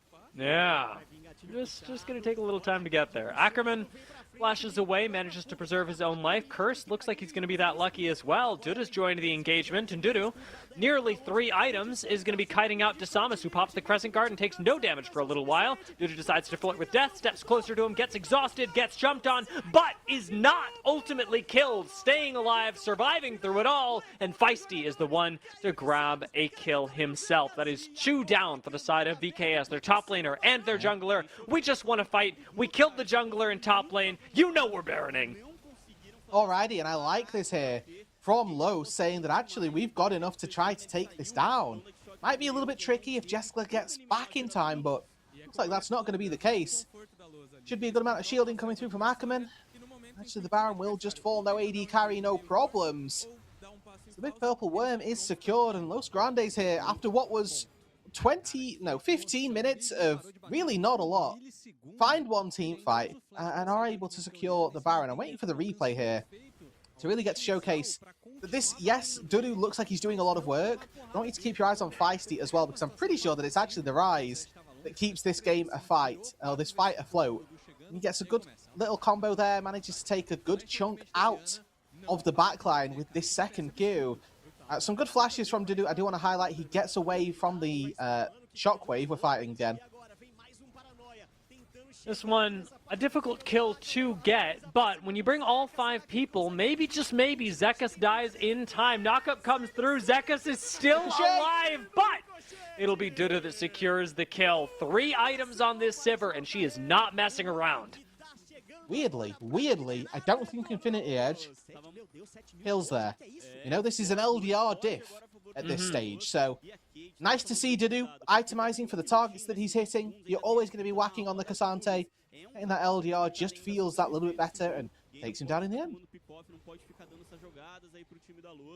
I know this is unrelated to the horrifying gold graph that we're seeing in front of us for Los Grandes, so I'll save it, but I do have an unrelated point for later on. Los Grandes hit this at the perfect time. This game, at least from what it looked like to me, was slipping out of their control bit by bit. With the 2 fights that they have taken back-to-back, Los Grandes are firmly back in control of this. 7,000 gold to their... as an advantage to their name. And with the dragon spawning in 9 seconds, it should be enough for them to deny Soul to VKS, and they may very well win a fight on the way. You can see them posturing here. VKS looking to establish some semblance of mid-prio up against Baron. Never going to be easy, but giving so much free space for Poke. Nice, he gets knocked back over the wall, but turns and faces, is more than happy to do that. Big mantra coup from Ackerman. Not necessarily for damage, but for Poke, for setting up, and the slow that comes from it as well. VKS forced their way into the river, but they didn't put any vision down that's lasted. Immediately got to recall with lower health bars and not really much chance at a fight. And we still got that Baron taken away. 30 seconds left on it, so teleport up to the top lane may be enough for Zest to fell the last structure of this Baron for now. This tier 2 gonna melt away in front of the Jace, and we are still large and in charge as Los Grandes, with not a whole lot that you can do here. That is an extremely dead Xin Zhao, and a Miru that doesn't hurt very much, sitting on 2.5 items right now. Feisty gets to play frontline inside of the enemy jungle. VKS can't really do much about it. They don't have engage without the Xin Zhao, without Scamber committing his body to the front line. Zekas can't commit either. With the Baron out, maybe they can clear the wave. And that, again, that can't have been an intended flash by Miryu. I just have to say, went forward, flash for the shockwave after I think he'd already put the ball down, but that summoner spell is so pivotal for an Orianna. If you don't have that, all of your safety is pretty much gone, right? You've got the Proto Belt, yes, but there aren't that many single-line skill shots, like the CC that you're looking to get away from.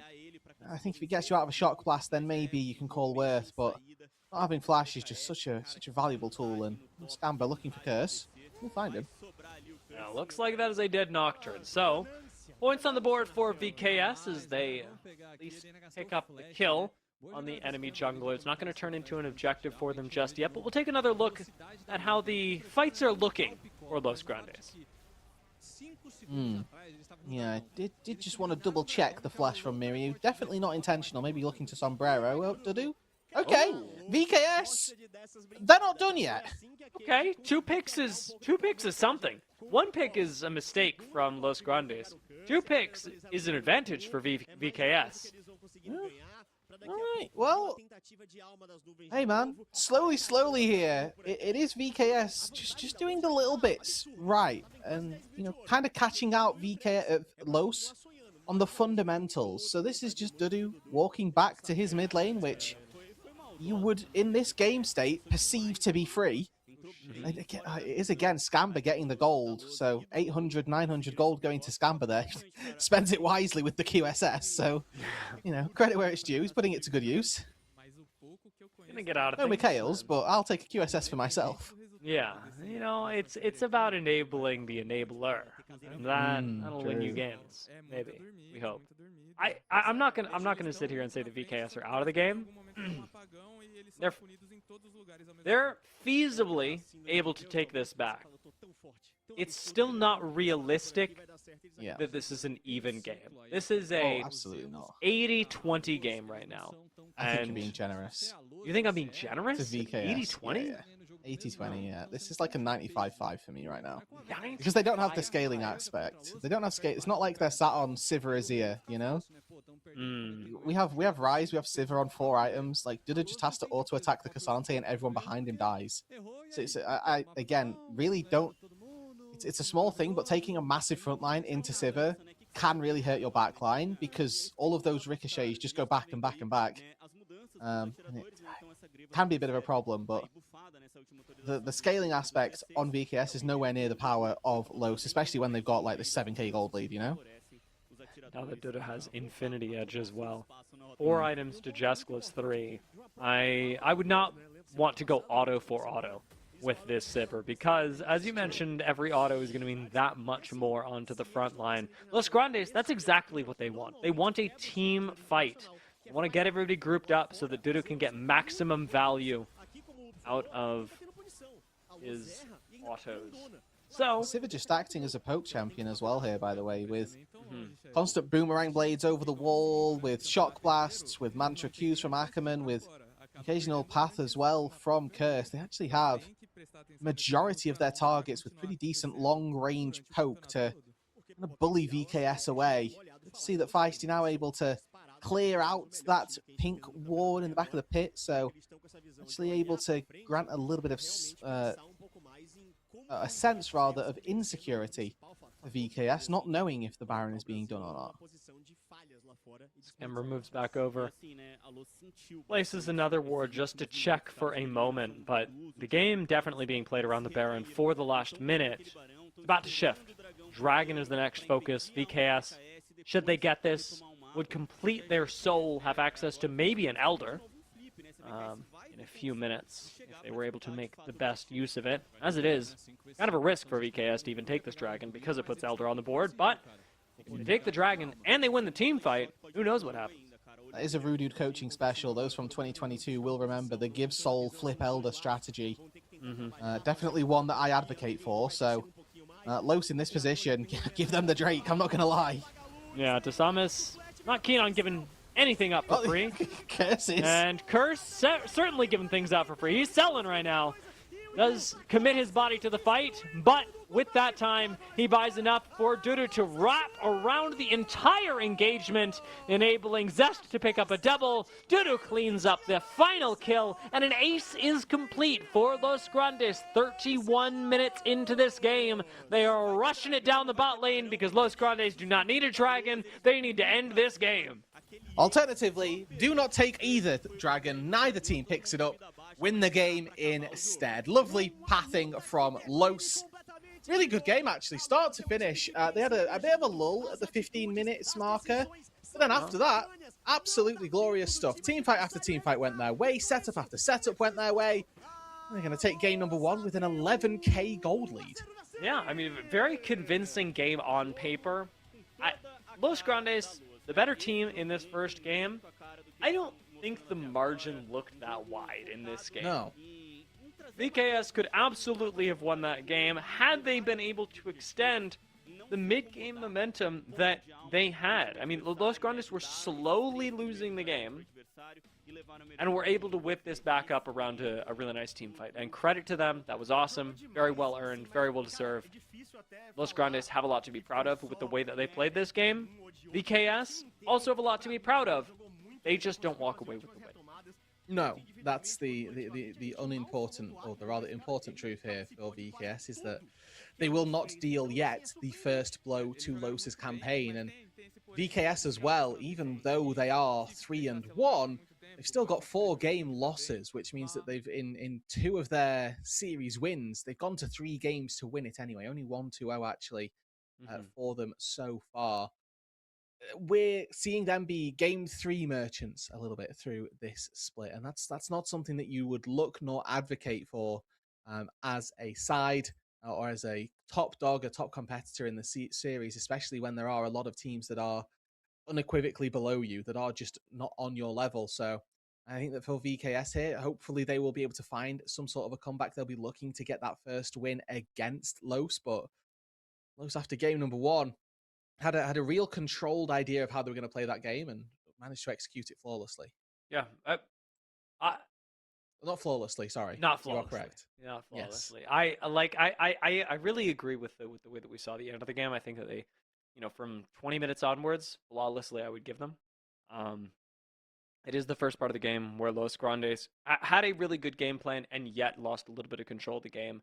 I really liked the way that Feisty performed in this game. I think that the Rise was, as you mentioned, in the mid-game team fights, incredibly important, but also was doing half of Curse's job for him as well, as you expect with the Rise. This is not flame towards Curse. Feisty is just moving around the map as you want from a Rise, doing exactly what he needs to, and Curse is giving that attention back to him. Los Grandes did have something really good going on. VKS managed to get the better of them in a couple of skirmishes, but I don't think that that's enough to flip the tables. VKS definitely had an advantage, weren't able to convert it. Having seen this game, I don't think that VKS will walk away with game number 2. That would be my personal opinion based on what we saw this game.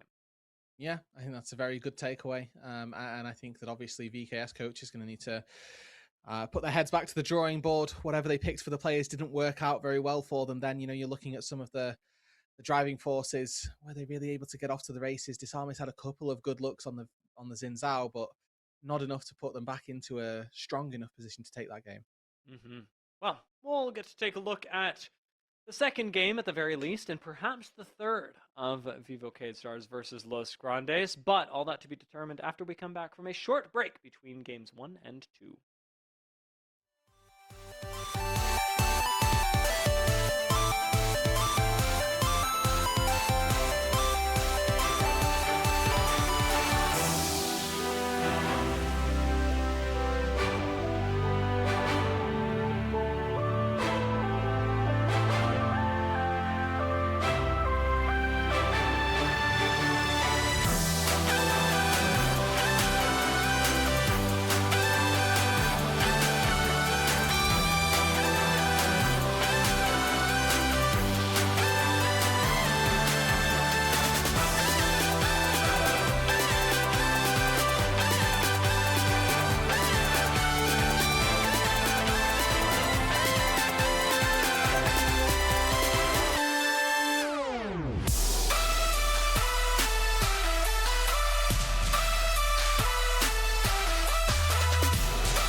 Ladies and gentlemen, we are back. Second game on the board. Los Grandes and VKS. Now, I am not prejudging this series. I am currently judging it. I am doing it as we play these games. As we play game one. So remember, that VKS not seem in charge enough of game one to be going the way here. But give them another game to turn down the music, first of all, and then determine whether that's true. There we go. There we go. Hello, welcome everybody. Just know, by the way, as well, that if there's ever a time when it says BRB, at least on this show, it's not because Dio and I aren't ready or aren't here. We're just gossiping. And you know, we're catching up, really, more than anything else. So we're getting. I apologize for that, because it is largely my fault for the most part. But you know, that's the life that we lead as busy folk. We don't frequently have enough of a chance to catch up. But you are quite right here, dear, that VKS were on the Rift, but calling them present would be generous for their performance in game number one. I think they were there. They showed up. They actually knocked on a couple of doors, but then went home and sort of cried in the fetal position for the final 10 minutes of the game. Yeah, I mean, I think, you know, if we're looking at who can, I'm trying to think, who did we draft for in game two? Can we say that this was any individual player's fault? I mean, I didn't feel like VKS had like a lot of red flags going on in the first game. And as a result, I don't really know who we draft for. I think that Los Grandes played a slow game that, as we said, they lost control of, and then just won. Took it back in like a second. Yeah. I mean, they used the advantage that they had, right? Duda was massive. Yeah. And they threw Duda in their face. That's true. That's true. He just came away with a 2k gold lead. Seemingly, like, all of the numbers suggested that it would be like maybe 200 gold, maybe 300 gold from an errant kill, but a 2k gold lead for the Civer is crazy, and they were able to leverage that, which is the good part for Los. And I think that, you know, they struggled a little bit with having an identity as far as what works for them in the playoffs, but actually getting a good series like they have up against VKS already will bode really well for them. Enatron and Invo Kid did a great job in game number one at setting them up for success. Let's see if they can do it here in game number two. Los Grandes, I'm trying to remember. Did they have last pick last time? What did we end up getting? Yeah, they did have last pick last time. No, didn't they go Jace Rise? It was Ezreal Ori first they took. Oh, what did they last pick? No. Do you mean? No, I'm saying Los Grandes. Los Grandes, who won game one. Correct. Yes, and they had first pick anyway. Yeah, so they also didn't go with last pick this time. They're prioritizing first pick over anything. And also, so the way it works is the team that loses gets the choice of either first or last pick, or blue or red side. The arrow indicates who had right of first selection, so VKS chose to take last pick. Gotcha. Los then get choice of side selection. They chose blue side. Okay. I'll take it. And I don't remember what happened in game number one, but I'm going to assume that VKS also chose last pick because it is incredibly powerful. However, if I'm wrong, please correct me in the chat. It is, for this game, immaterial. What is very material and a little bit odd is the Pantheon first pick.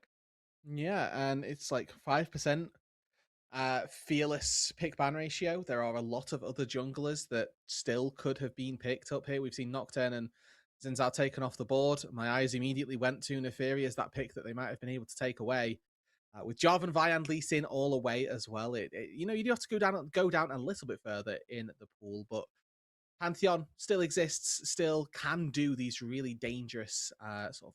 We've seen from Tartu, granted in a Furia-sided victory, what he was able to do. But you can do good things on the Pantheon. You can do, I would say, slightly better things on the Neferi if you're playing it well. Obviously, we saw Steps kind of throw daggers and ignore everyone else.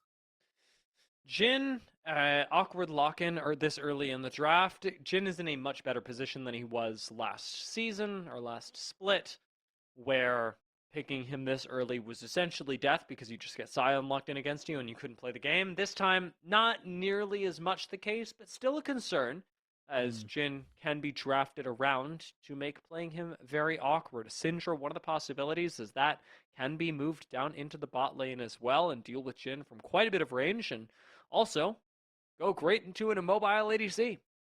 You know what I love building as like a 5th item on Jhin, and this is like sleeper hidden tech that people will need to be put onto, is Titanic Hydra, because it gives you an auto attack reset. So you get your 3rd bullet ready, you auto Titanic, and your 4th bullet comes out in like a split second with the auto attack reset.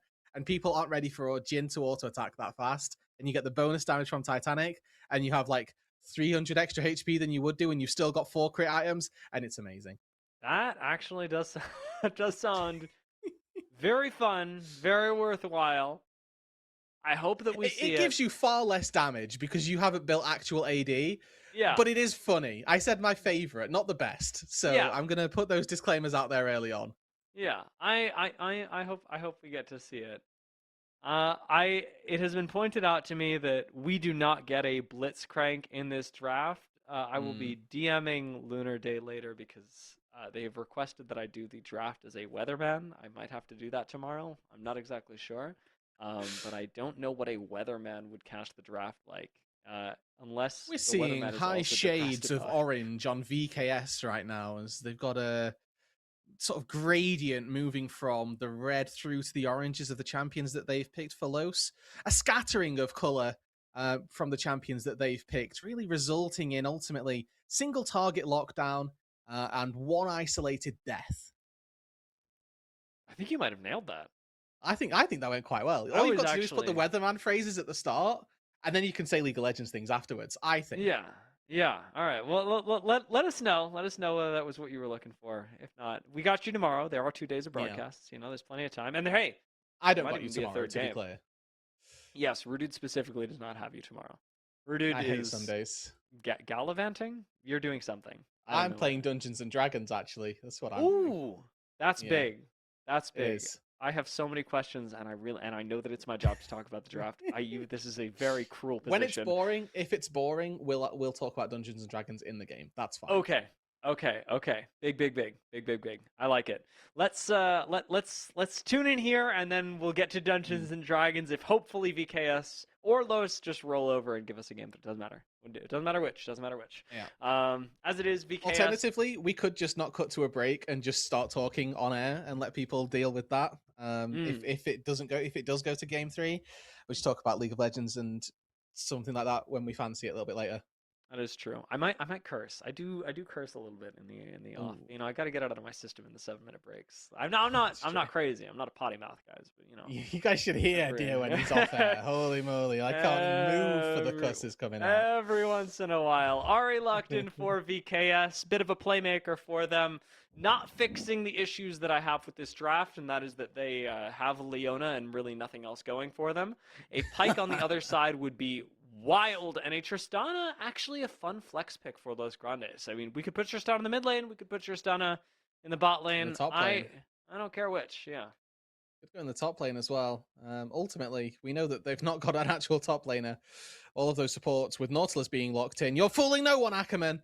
Mm-hmm. And then now we see Ackerman locking in the Gnar. I do like that you've picked Tristana with Gnar, because I think Trist is the go-to answer from that we've seen, at least in the LPL. Maybe not the go-to, but it's one of the answers. We have still got Vayne and Varus open, so this is really a gauntlet being thrown down by Zest, saying, "Hey, have you got the Vayne in your back pocket, the Varus in your back pocket to pull out against the Gnar?" Thrown down the gauntlet, Zekus has picked it up and said, "Yeah, buddy, I do." Okay. Now we have a game with the Vayne lock-in at the end. We've got multiple lanes to be excited about. The Tristana pickup in the back half of this draft already had me excited with the opportunity to aggressively interact. Tristana very good at being able to all in and blow somebody up, but now we got a Vayne on the other side of this. I will say, it doesn't solve the problems that I had with the VKS draft. They're still incredibly squishy. Is it way more exciting? Is it way more of a swingy game now? Absolutely.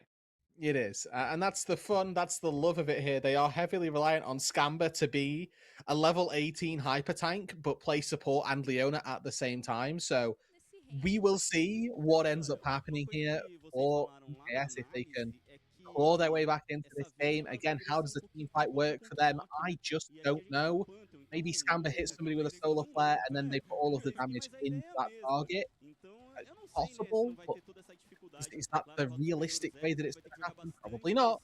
And we'll wait and see how this game breaks down and if BKS can actually do anything here with these ultimately solo queue champions. Solo queue is a great way to put it. This is Yeah. a bunch of different lanes that know that it's their job to carry. And I would consider it a victory in this game if I walk away knowing who actually should.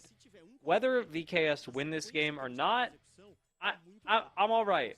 What's important to me is knowing that VKS have a place that they can win the game from. Because last game they were winning and nobody was actually doing it. This game, if Zekas is 6-0, I'm happy.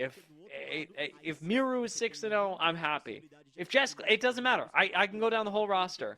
Except for maybe Scamber. If Scamber is 6-0, I think I'm just concerned. I'm happy if Scamber's 6-0. Hyper Tank Leona, baby, let's go. Alrighty, we get onto the Rift here. I want to take a look at some of the summon spells really early on. We have double exhaust from VKS because Tristana is a very burst-centric champion, despite being incredibly powerful late game marksman. Her power in the early game comes from being able to get into a boatload of damage, reset, and get out. Now, what I want to also highlight is Roodood has cleanse. Now, he's got a choice to make here. Does he cleanse exhaust or does he cleanse Leona stun? Both of which are incredibly high value. As we get later and later on into the game, they are going to change depending on the situation that you are in. I mean, I'd love to see Ackerman pick up the Mikhails this game because of that. Because he can at least remove one of those situations for his AD carry, in addition to being able to save Feisty from an errant solar flare, perhaps. So Mikhail's perhaps quite high value in this game. It is going to take a little while to get there, and I couldn't help but get a little bit excited about the itemization and the choice that, as you mentioned, Cleanse gives us. That now lies ahead. As it is, Hook connects onto Jeskla from Ackerman, but VKS bot lane is really spiking at level 2. So yeah, we're gonna take this slow.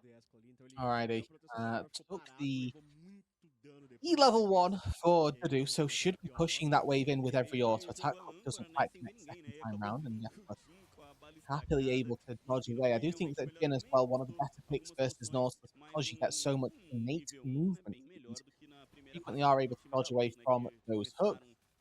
Look into the mid lane, sees Miryu really struggling actually up against Feisty. The Syndra does outrange the Ahri early on. When you get to that level 6 marker, it's when the Ahri can close the distance on that champion that makes it really powerful. They're taking a beating, though. He's going to have to reset. Does he actually get this back off? No, it is cancelled by Feisty in the mid lane, so Miru's suffering quite a bit and is going to lose CS for this as well. Teleport likely forced out of him. Ackerman does not hook himself underneath the tower, and good thing, too, because he's CC'd for an age. Duda, however, jumps in, cleanses the Leona stun, eats the exhaust, and the decision plays out in front of us in real time. Not too much damage landing onto VKS, but Los Grandes get away without a scratch. Summoner Heal used as well, so in terms of those summoner spells, a slight advantage for Los down on the bot side. Would like to actually see a bit of attention paid by our junglers into this mid laners. This is a quite volatile matchup that can very easily be swung by Curse or by Disarmist, showing a little bit of grace, a little bit of presence there. Like there was a forcing away of somebody from this crab on the top side. Disarmist will immediately straight through mid lane, make no surprise of it. Everybody know that that bot crab will be theirs. Not super subtle. Tries to take the Raptors on the way and doesn't get a lot of, if any, of them, but Crab at least should be his, and Curse will be plenty happy to have discovered that his Raptors are available to farm once again. Feisty dips into the bot side, places a ward to spot out Desamas, and all is well with the world. Alrighty. And again, take this time to talk about the compositions as we look later on. Always going to be a fan of a composition that has a vein in the late game, quite obviously, but I don't want to undersell the power that a Tristana has as we get later on. The initial hook goes down, but Ackman not willing to commit too much further.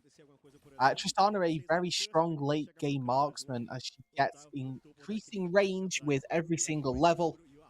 The hook lands, but I'm going to walk on out. So when you get to level 18, you outrange everybody on the enemy team. You're very scary. You have an attack speed steroid in your kit for free. Actually, 40 mana now, but you have an attack speed steroid in your kit. And that can mean that you do a lot of damage with all of the crit being built up. You know, when we're talking about the threat of Tristana, we haven't talked too much about the Vayne of this composition. We sort of passingly mentioned that Vayne doesn't solve the problem of this composition, that is, like, lack of being able to front to back really effectively. But Vayne does other things, outside of just the lane against Gnar and the fact that Zekka seems to be winning it for right now.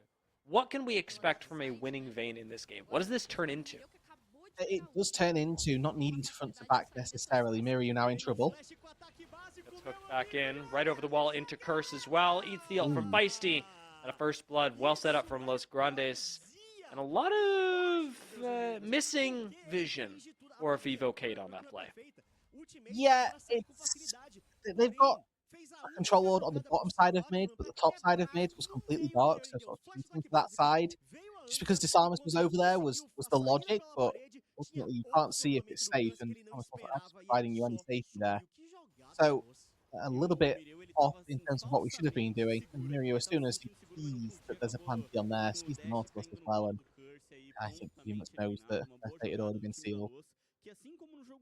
Not a lot that he could do, and Feisty has, with the Dark Seal, an additional stack on this now. The Lost Chapter completed as well. This Syndra's not really going anywhere. Miru does have the opportunity to come back a little bit later, especially with level 6 now dinged, ult halfway off cooldown. There's a playmaker in the mid lane. I'm not talking about Miru, I'm talking about the champion. Miru's fate is up in the air. Just has to hop away there, knows that the 1 versus 1 versus the Vayne with Exhaust, not one that he's going to win. Like the heads up, like the recognition of that from Beth, who was one of our best top laners. Hold on.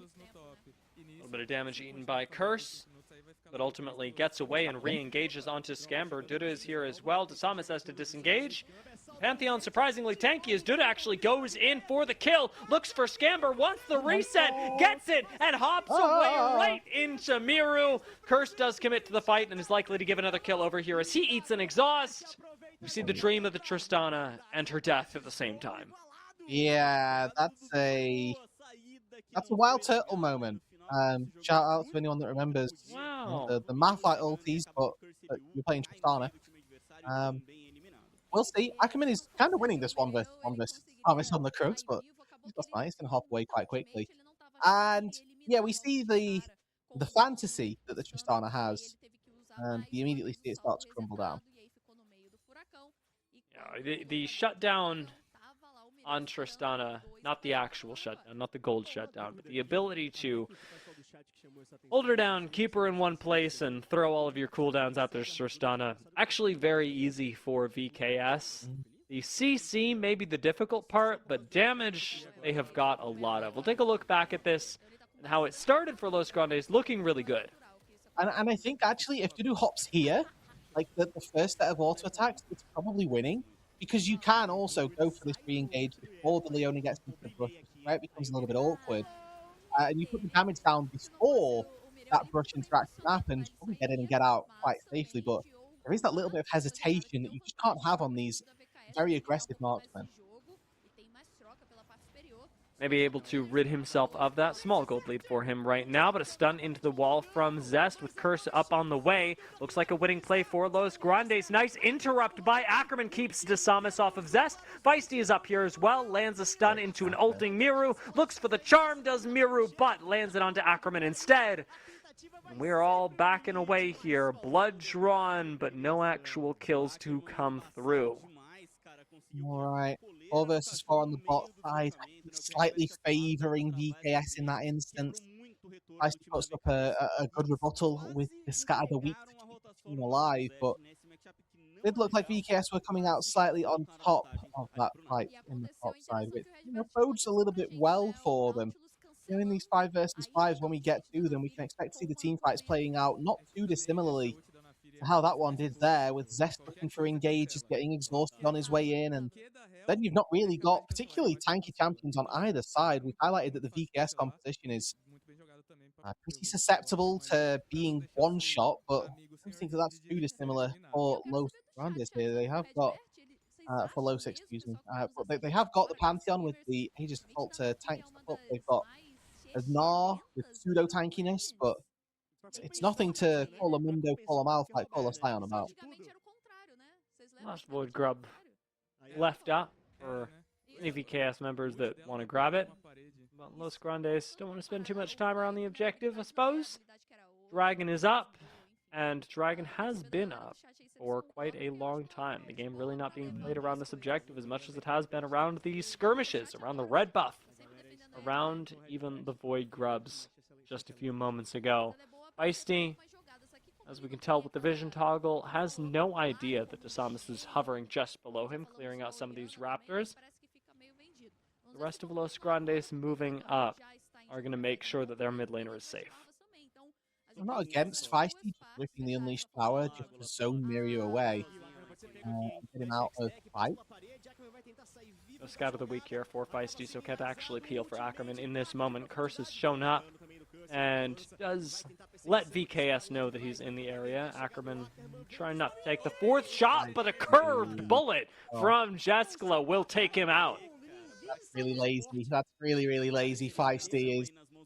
You're to blame there, buddy. I'm afraid you've got to tank that. And I know there's the element of looking to preserve your own HP in lieu of a potential Drake fight, but for not letting your support die, that's incredibly frowned upon by myself.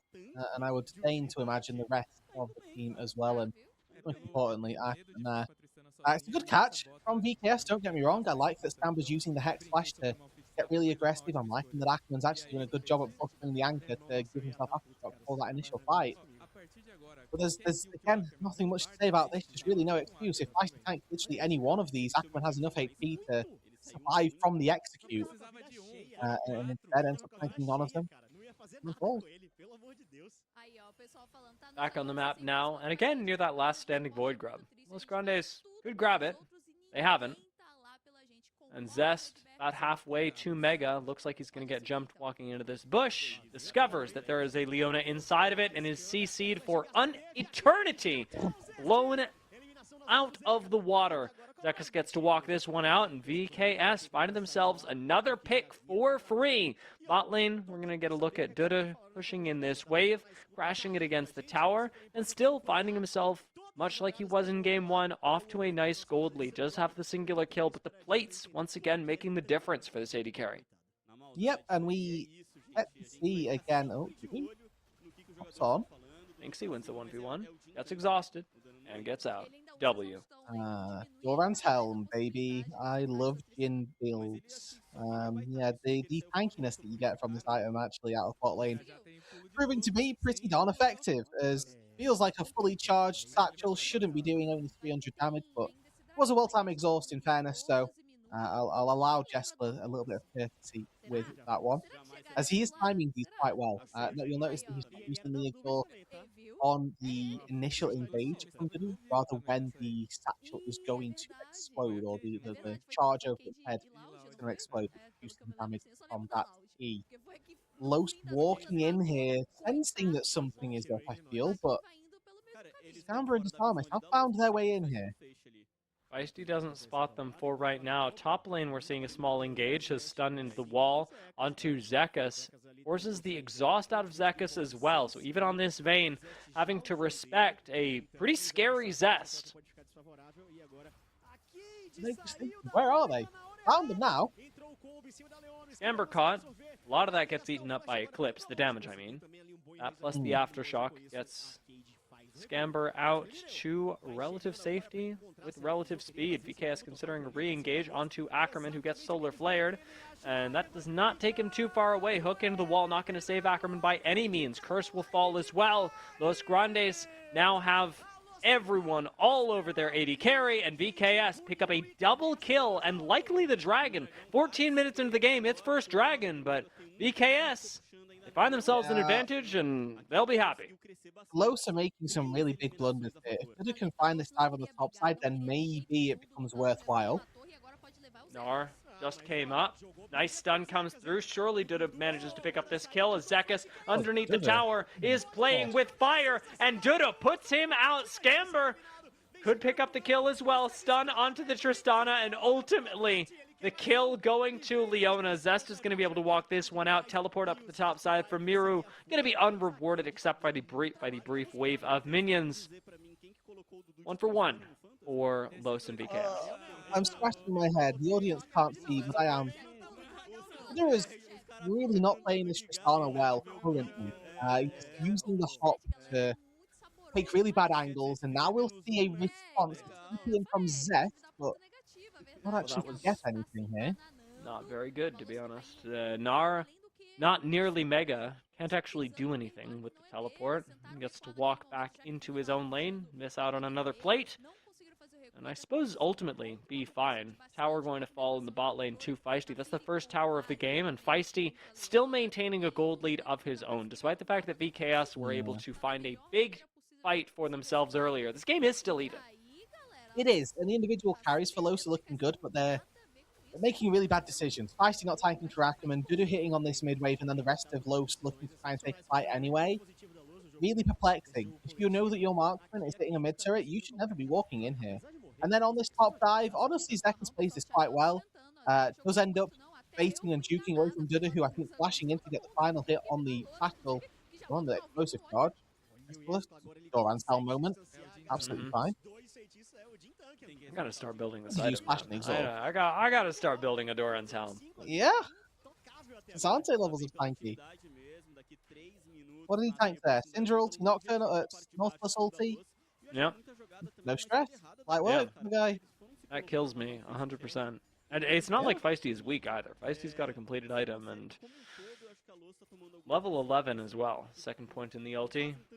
Would kill a lot of people. Jeskla still deathless in this game. Maybe it's Jeskla. Maybe it's Dasamus.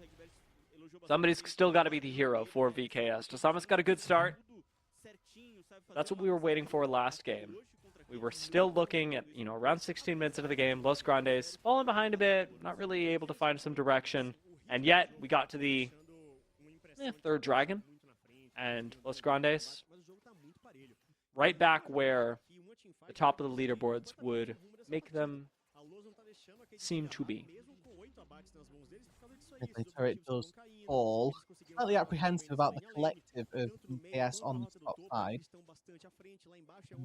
That's about 10 mega as well. Feels like he's itching for a little bit of a fight here, but I feel like so. We've got at least 100 people in the stream right now, and I want to remind everybody that we are doing this off of our own backs. This is a volunteer-run broadcast, and that if you do have any way to support the stream, it does help us to continue to provide this free English coverage for you all. We are not getting compensated in any way for this. We are doing it simply because we love the CBLOL and we love the fights that come with it. Yeah, Los are paying us right now with some team fighting 17 minutes into this game. VKS look like they have the advantage, but with Curse taking to the front lines, maybe Los are able to reverse their fortunes. Zest gonna move up as well, with Feisty taking the first kill of the fight, finding an errant Scamber, and Miru low as well. Zest commits for the kill, finds it, pays for it with his life, but Curse over the top with a huge starfall, and Dudu to clean things up completes an ace 18 minutes into the game for Los Grandes.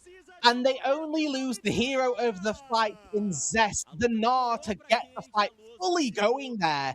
It was a game, a fight of those little inches, the small little scraps that we couldn't quite decide who was coming out on top of until Zest flashes straight in there, lands a triple Gnar into the wall, and then the resets start to come through. Duda with the Hex Optics, with the W, just consistently rolling through VKS. It's initiated by Samba here. But a good flash on Feisty gets him behind the front line, and Ackerman, not to be petty, actually tanks the ultis for his mid laner. Then Miryu, again off of this, looks for a second engage, but another great scatter here from Feisty. We'll see, catches 2 on a stun and sends Miryu back. Then it's all on Test. He hops forward. It's actually 3 people with the Gnar, takes Miryu out, and a double stun off the top of it. And those resets can just keep on rolling. Dudu with a lovely fight, and that's the Tristana fantasy. Yeah, I mean, I know that we finished that with the look at Tristana, the slow mo on the escape, but that fight was Zest and Ackerman. Those guys went insane, and you know, a healthy amount of this going to Feisty and Dudu as well. Somebody's got to be there to do the damage, but Zest with the Gnar into the wall makes that fight so easy, and even Curse coming over the top with the Grand Starfall. It is an impressive way to turn this, and you know what, Roodood? It looks a lot like Game 1. Los Grandes, they find their way into the mid-game. We're around the 20-minute mark, and suddenly they win a fight. They take their small advantage, turn it into a big one, and this nearing 1,000 gold lead that was happening for Dudu coming into the fight has expanded to 2,500. That is a whole lot scarier and a whole lot harder to win a game against. What I actually love here, Dudu had about 2,700 gold in his inventory after that base. He had BF and pickaxe the entire time. Instead of finishing the Infinity Edge, he just went, nah, I want the Vori. So he's gone for the passive of the Flicker Blades over the value that the Infinity Edge crit is going to give them, which, you know, is a decision that has been made, and now VKS are being caught. Yeah, I don't imagine that this fight is going to punish him for it. Gets to pump out a lot of damage onto Feisty. Looks for Jeskla as well. Did miss time the hop, so doesn't have another one off cooldown just yet, but turns around and just bumps a few autos into Desamus before getting to jump onto Jeskla. This reset doesn't quite come through in time. Dudu wants to play with fire. Does not end up finishing the kill. Ackerman once again going to play the hero. Probably die. Oh, he lives. And have someone to heal as well. That's pretty awful, to be honest. Yeah. In there, happy days, quick W, no stress. Ackerman is big chillin'. I really like the way that he is playing in this game. It's not... Ackerman is very rarely the most stylish support in the league or in the game, but Yeah, or in the game, damn, bro. yeah, no, sorry, like it's you know, it's just I'm almost never like, wow, Ackerman crazy, but I'm almost always walking away from a fight going, Ackerman nice. Yeah. It's a casual enjoyer of support play, I guess. And we get to see another replay of this fight. You are right, and again, calls into question Dudu's true proficiency on the Tristana. Would have liked to see him charging onto Jeffler after the initial kill. Had to flash here, used and showed restraint to not go flash forward and try to take out the win. As we hop back to live, and we've got to take stock of the game a little bit here. 6K lead for Los, who again, we posed this game to them as their first true test. And I think so far they are passing with flying colours. VKS, the first team that are, we would consider a challenge for our CBLOL organizations, and currently it's Los looking like they're very easily going to throw them. Not without revealing weakness. Los Grandes do appear to be well in charge of this game, but their early games still leaving me with some questions as we approach the latter half of this season, or as we are firmly in the latter half of the season, I should say, and as we look to go beyond into the playoffs. Anybody that can attack the early game, and I mean really attack, not just passively win, will probably take a game off of Los Grandes. Unfortunately, VKS do not appear to be that team, and as we just saw with Miru in the mid lane, when it comes to the late game and Los Grandes do get their fight, VKS are evaporating in the face of that pressure. Yeah, and importantly as well, this is a product of the competition VKS have drafted for themselves. Scamber can face check.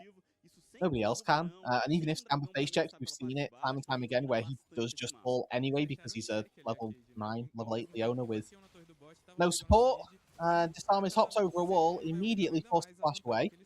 Zest gonna go Mega. I completely forgot we had a Vayne in this game. Zekis is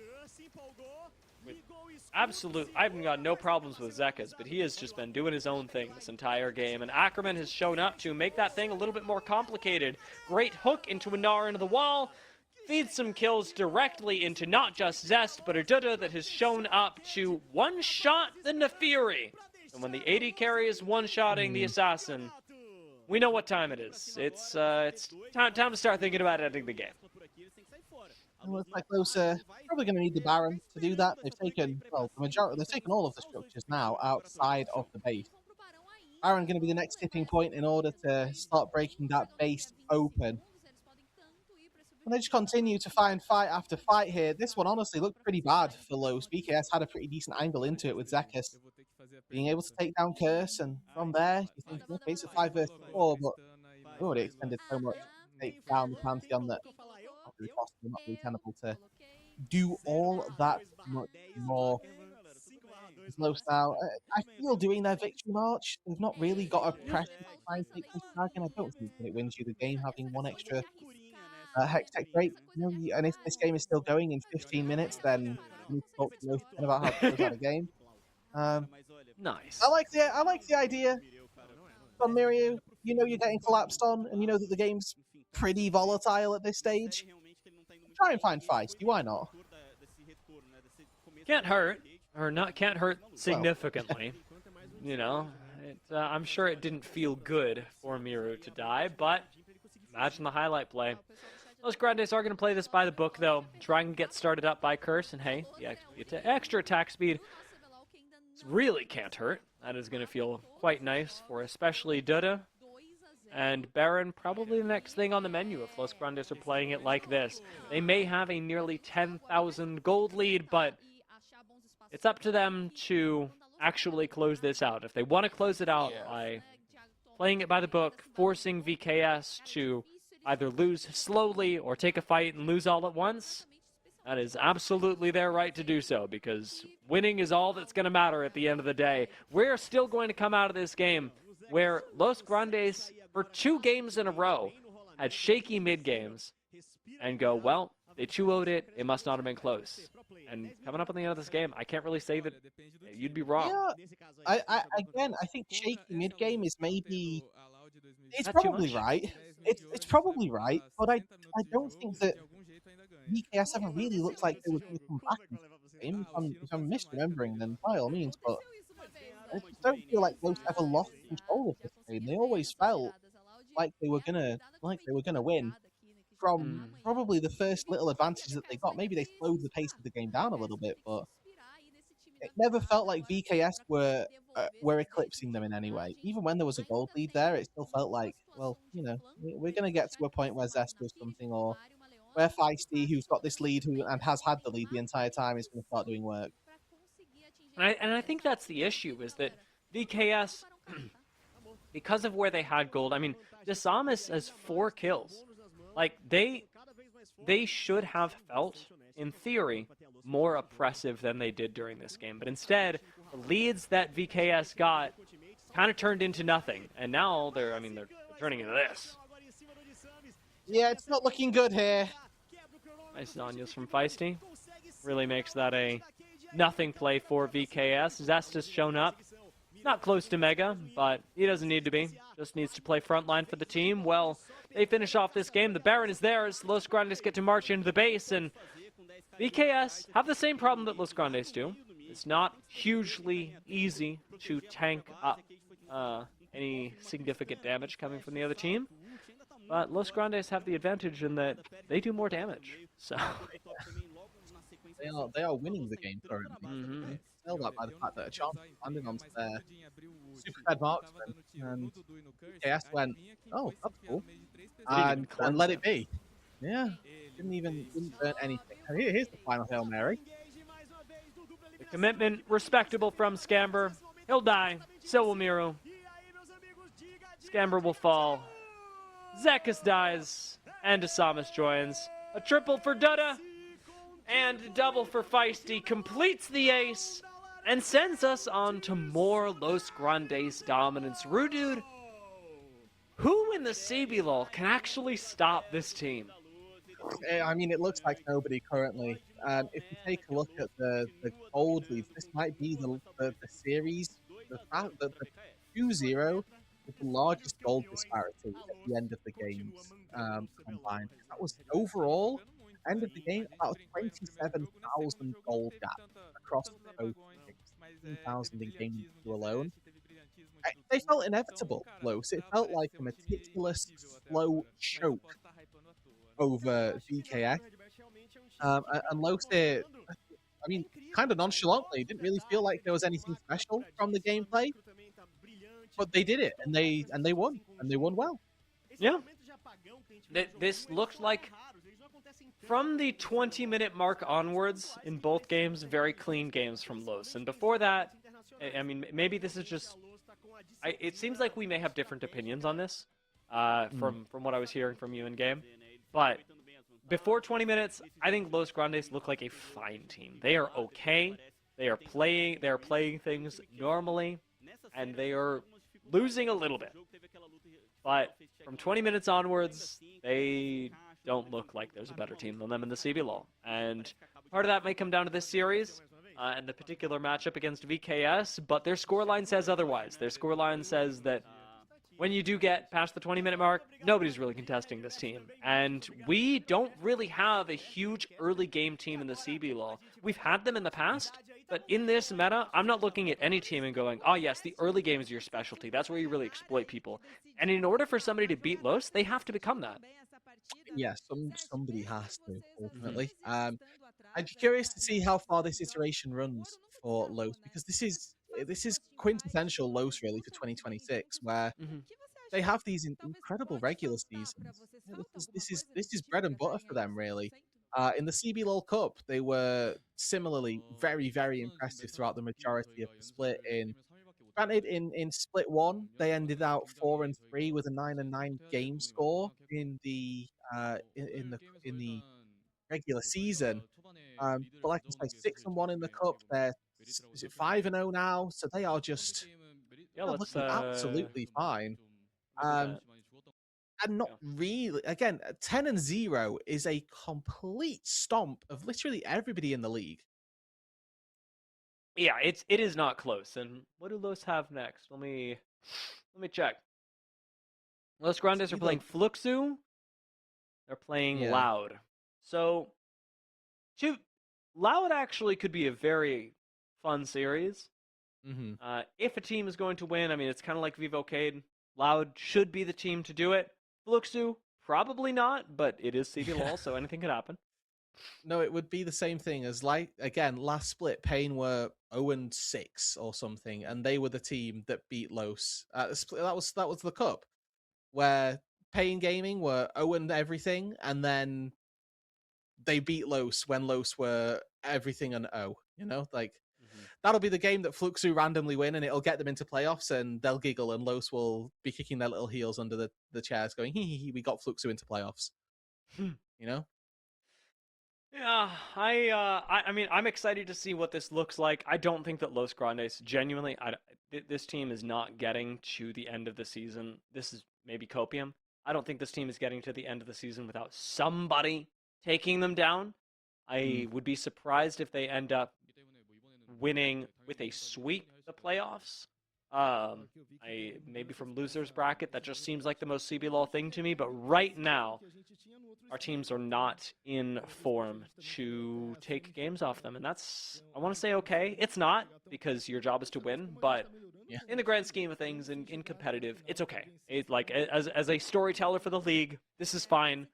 We still have time Turn it to on for mount a playoffs. defense. Yeah, exactly. Yeah, like this has been the thing since 2014. I remember an interview with somebody in the LCS when it was the NA LCS, and they said, "Look, it doesn't matter. We always win in playoffs," and that's the thing that these teams have to remember. It might have actually to tarnish the name of the LCS here, or rather to bolster the name of the LCS. It might have actually been Robo.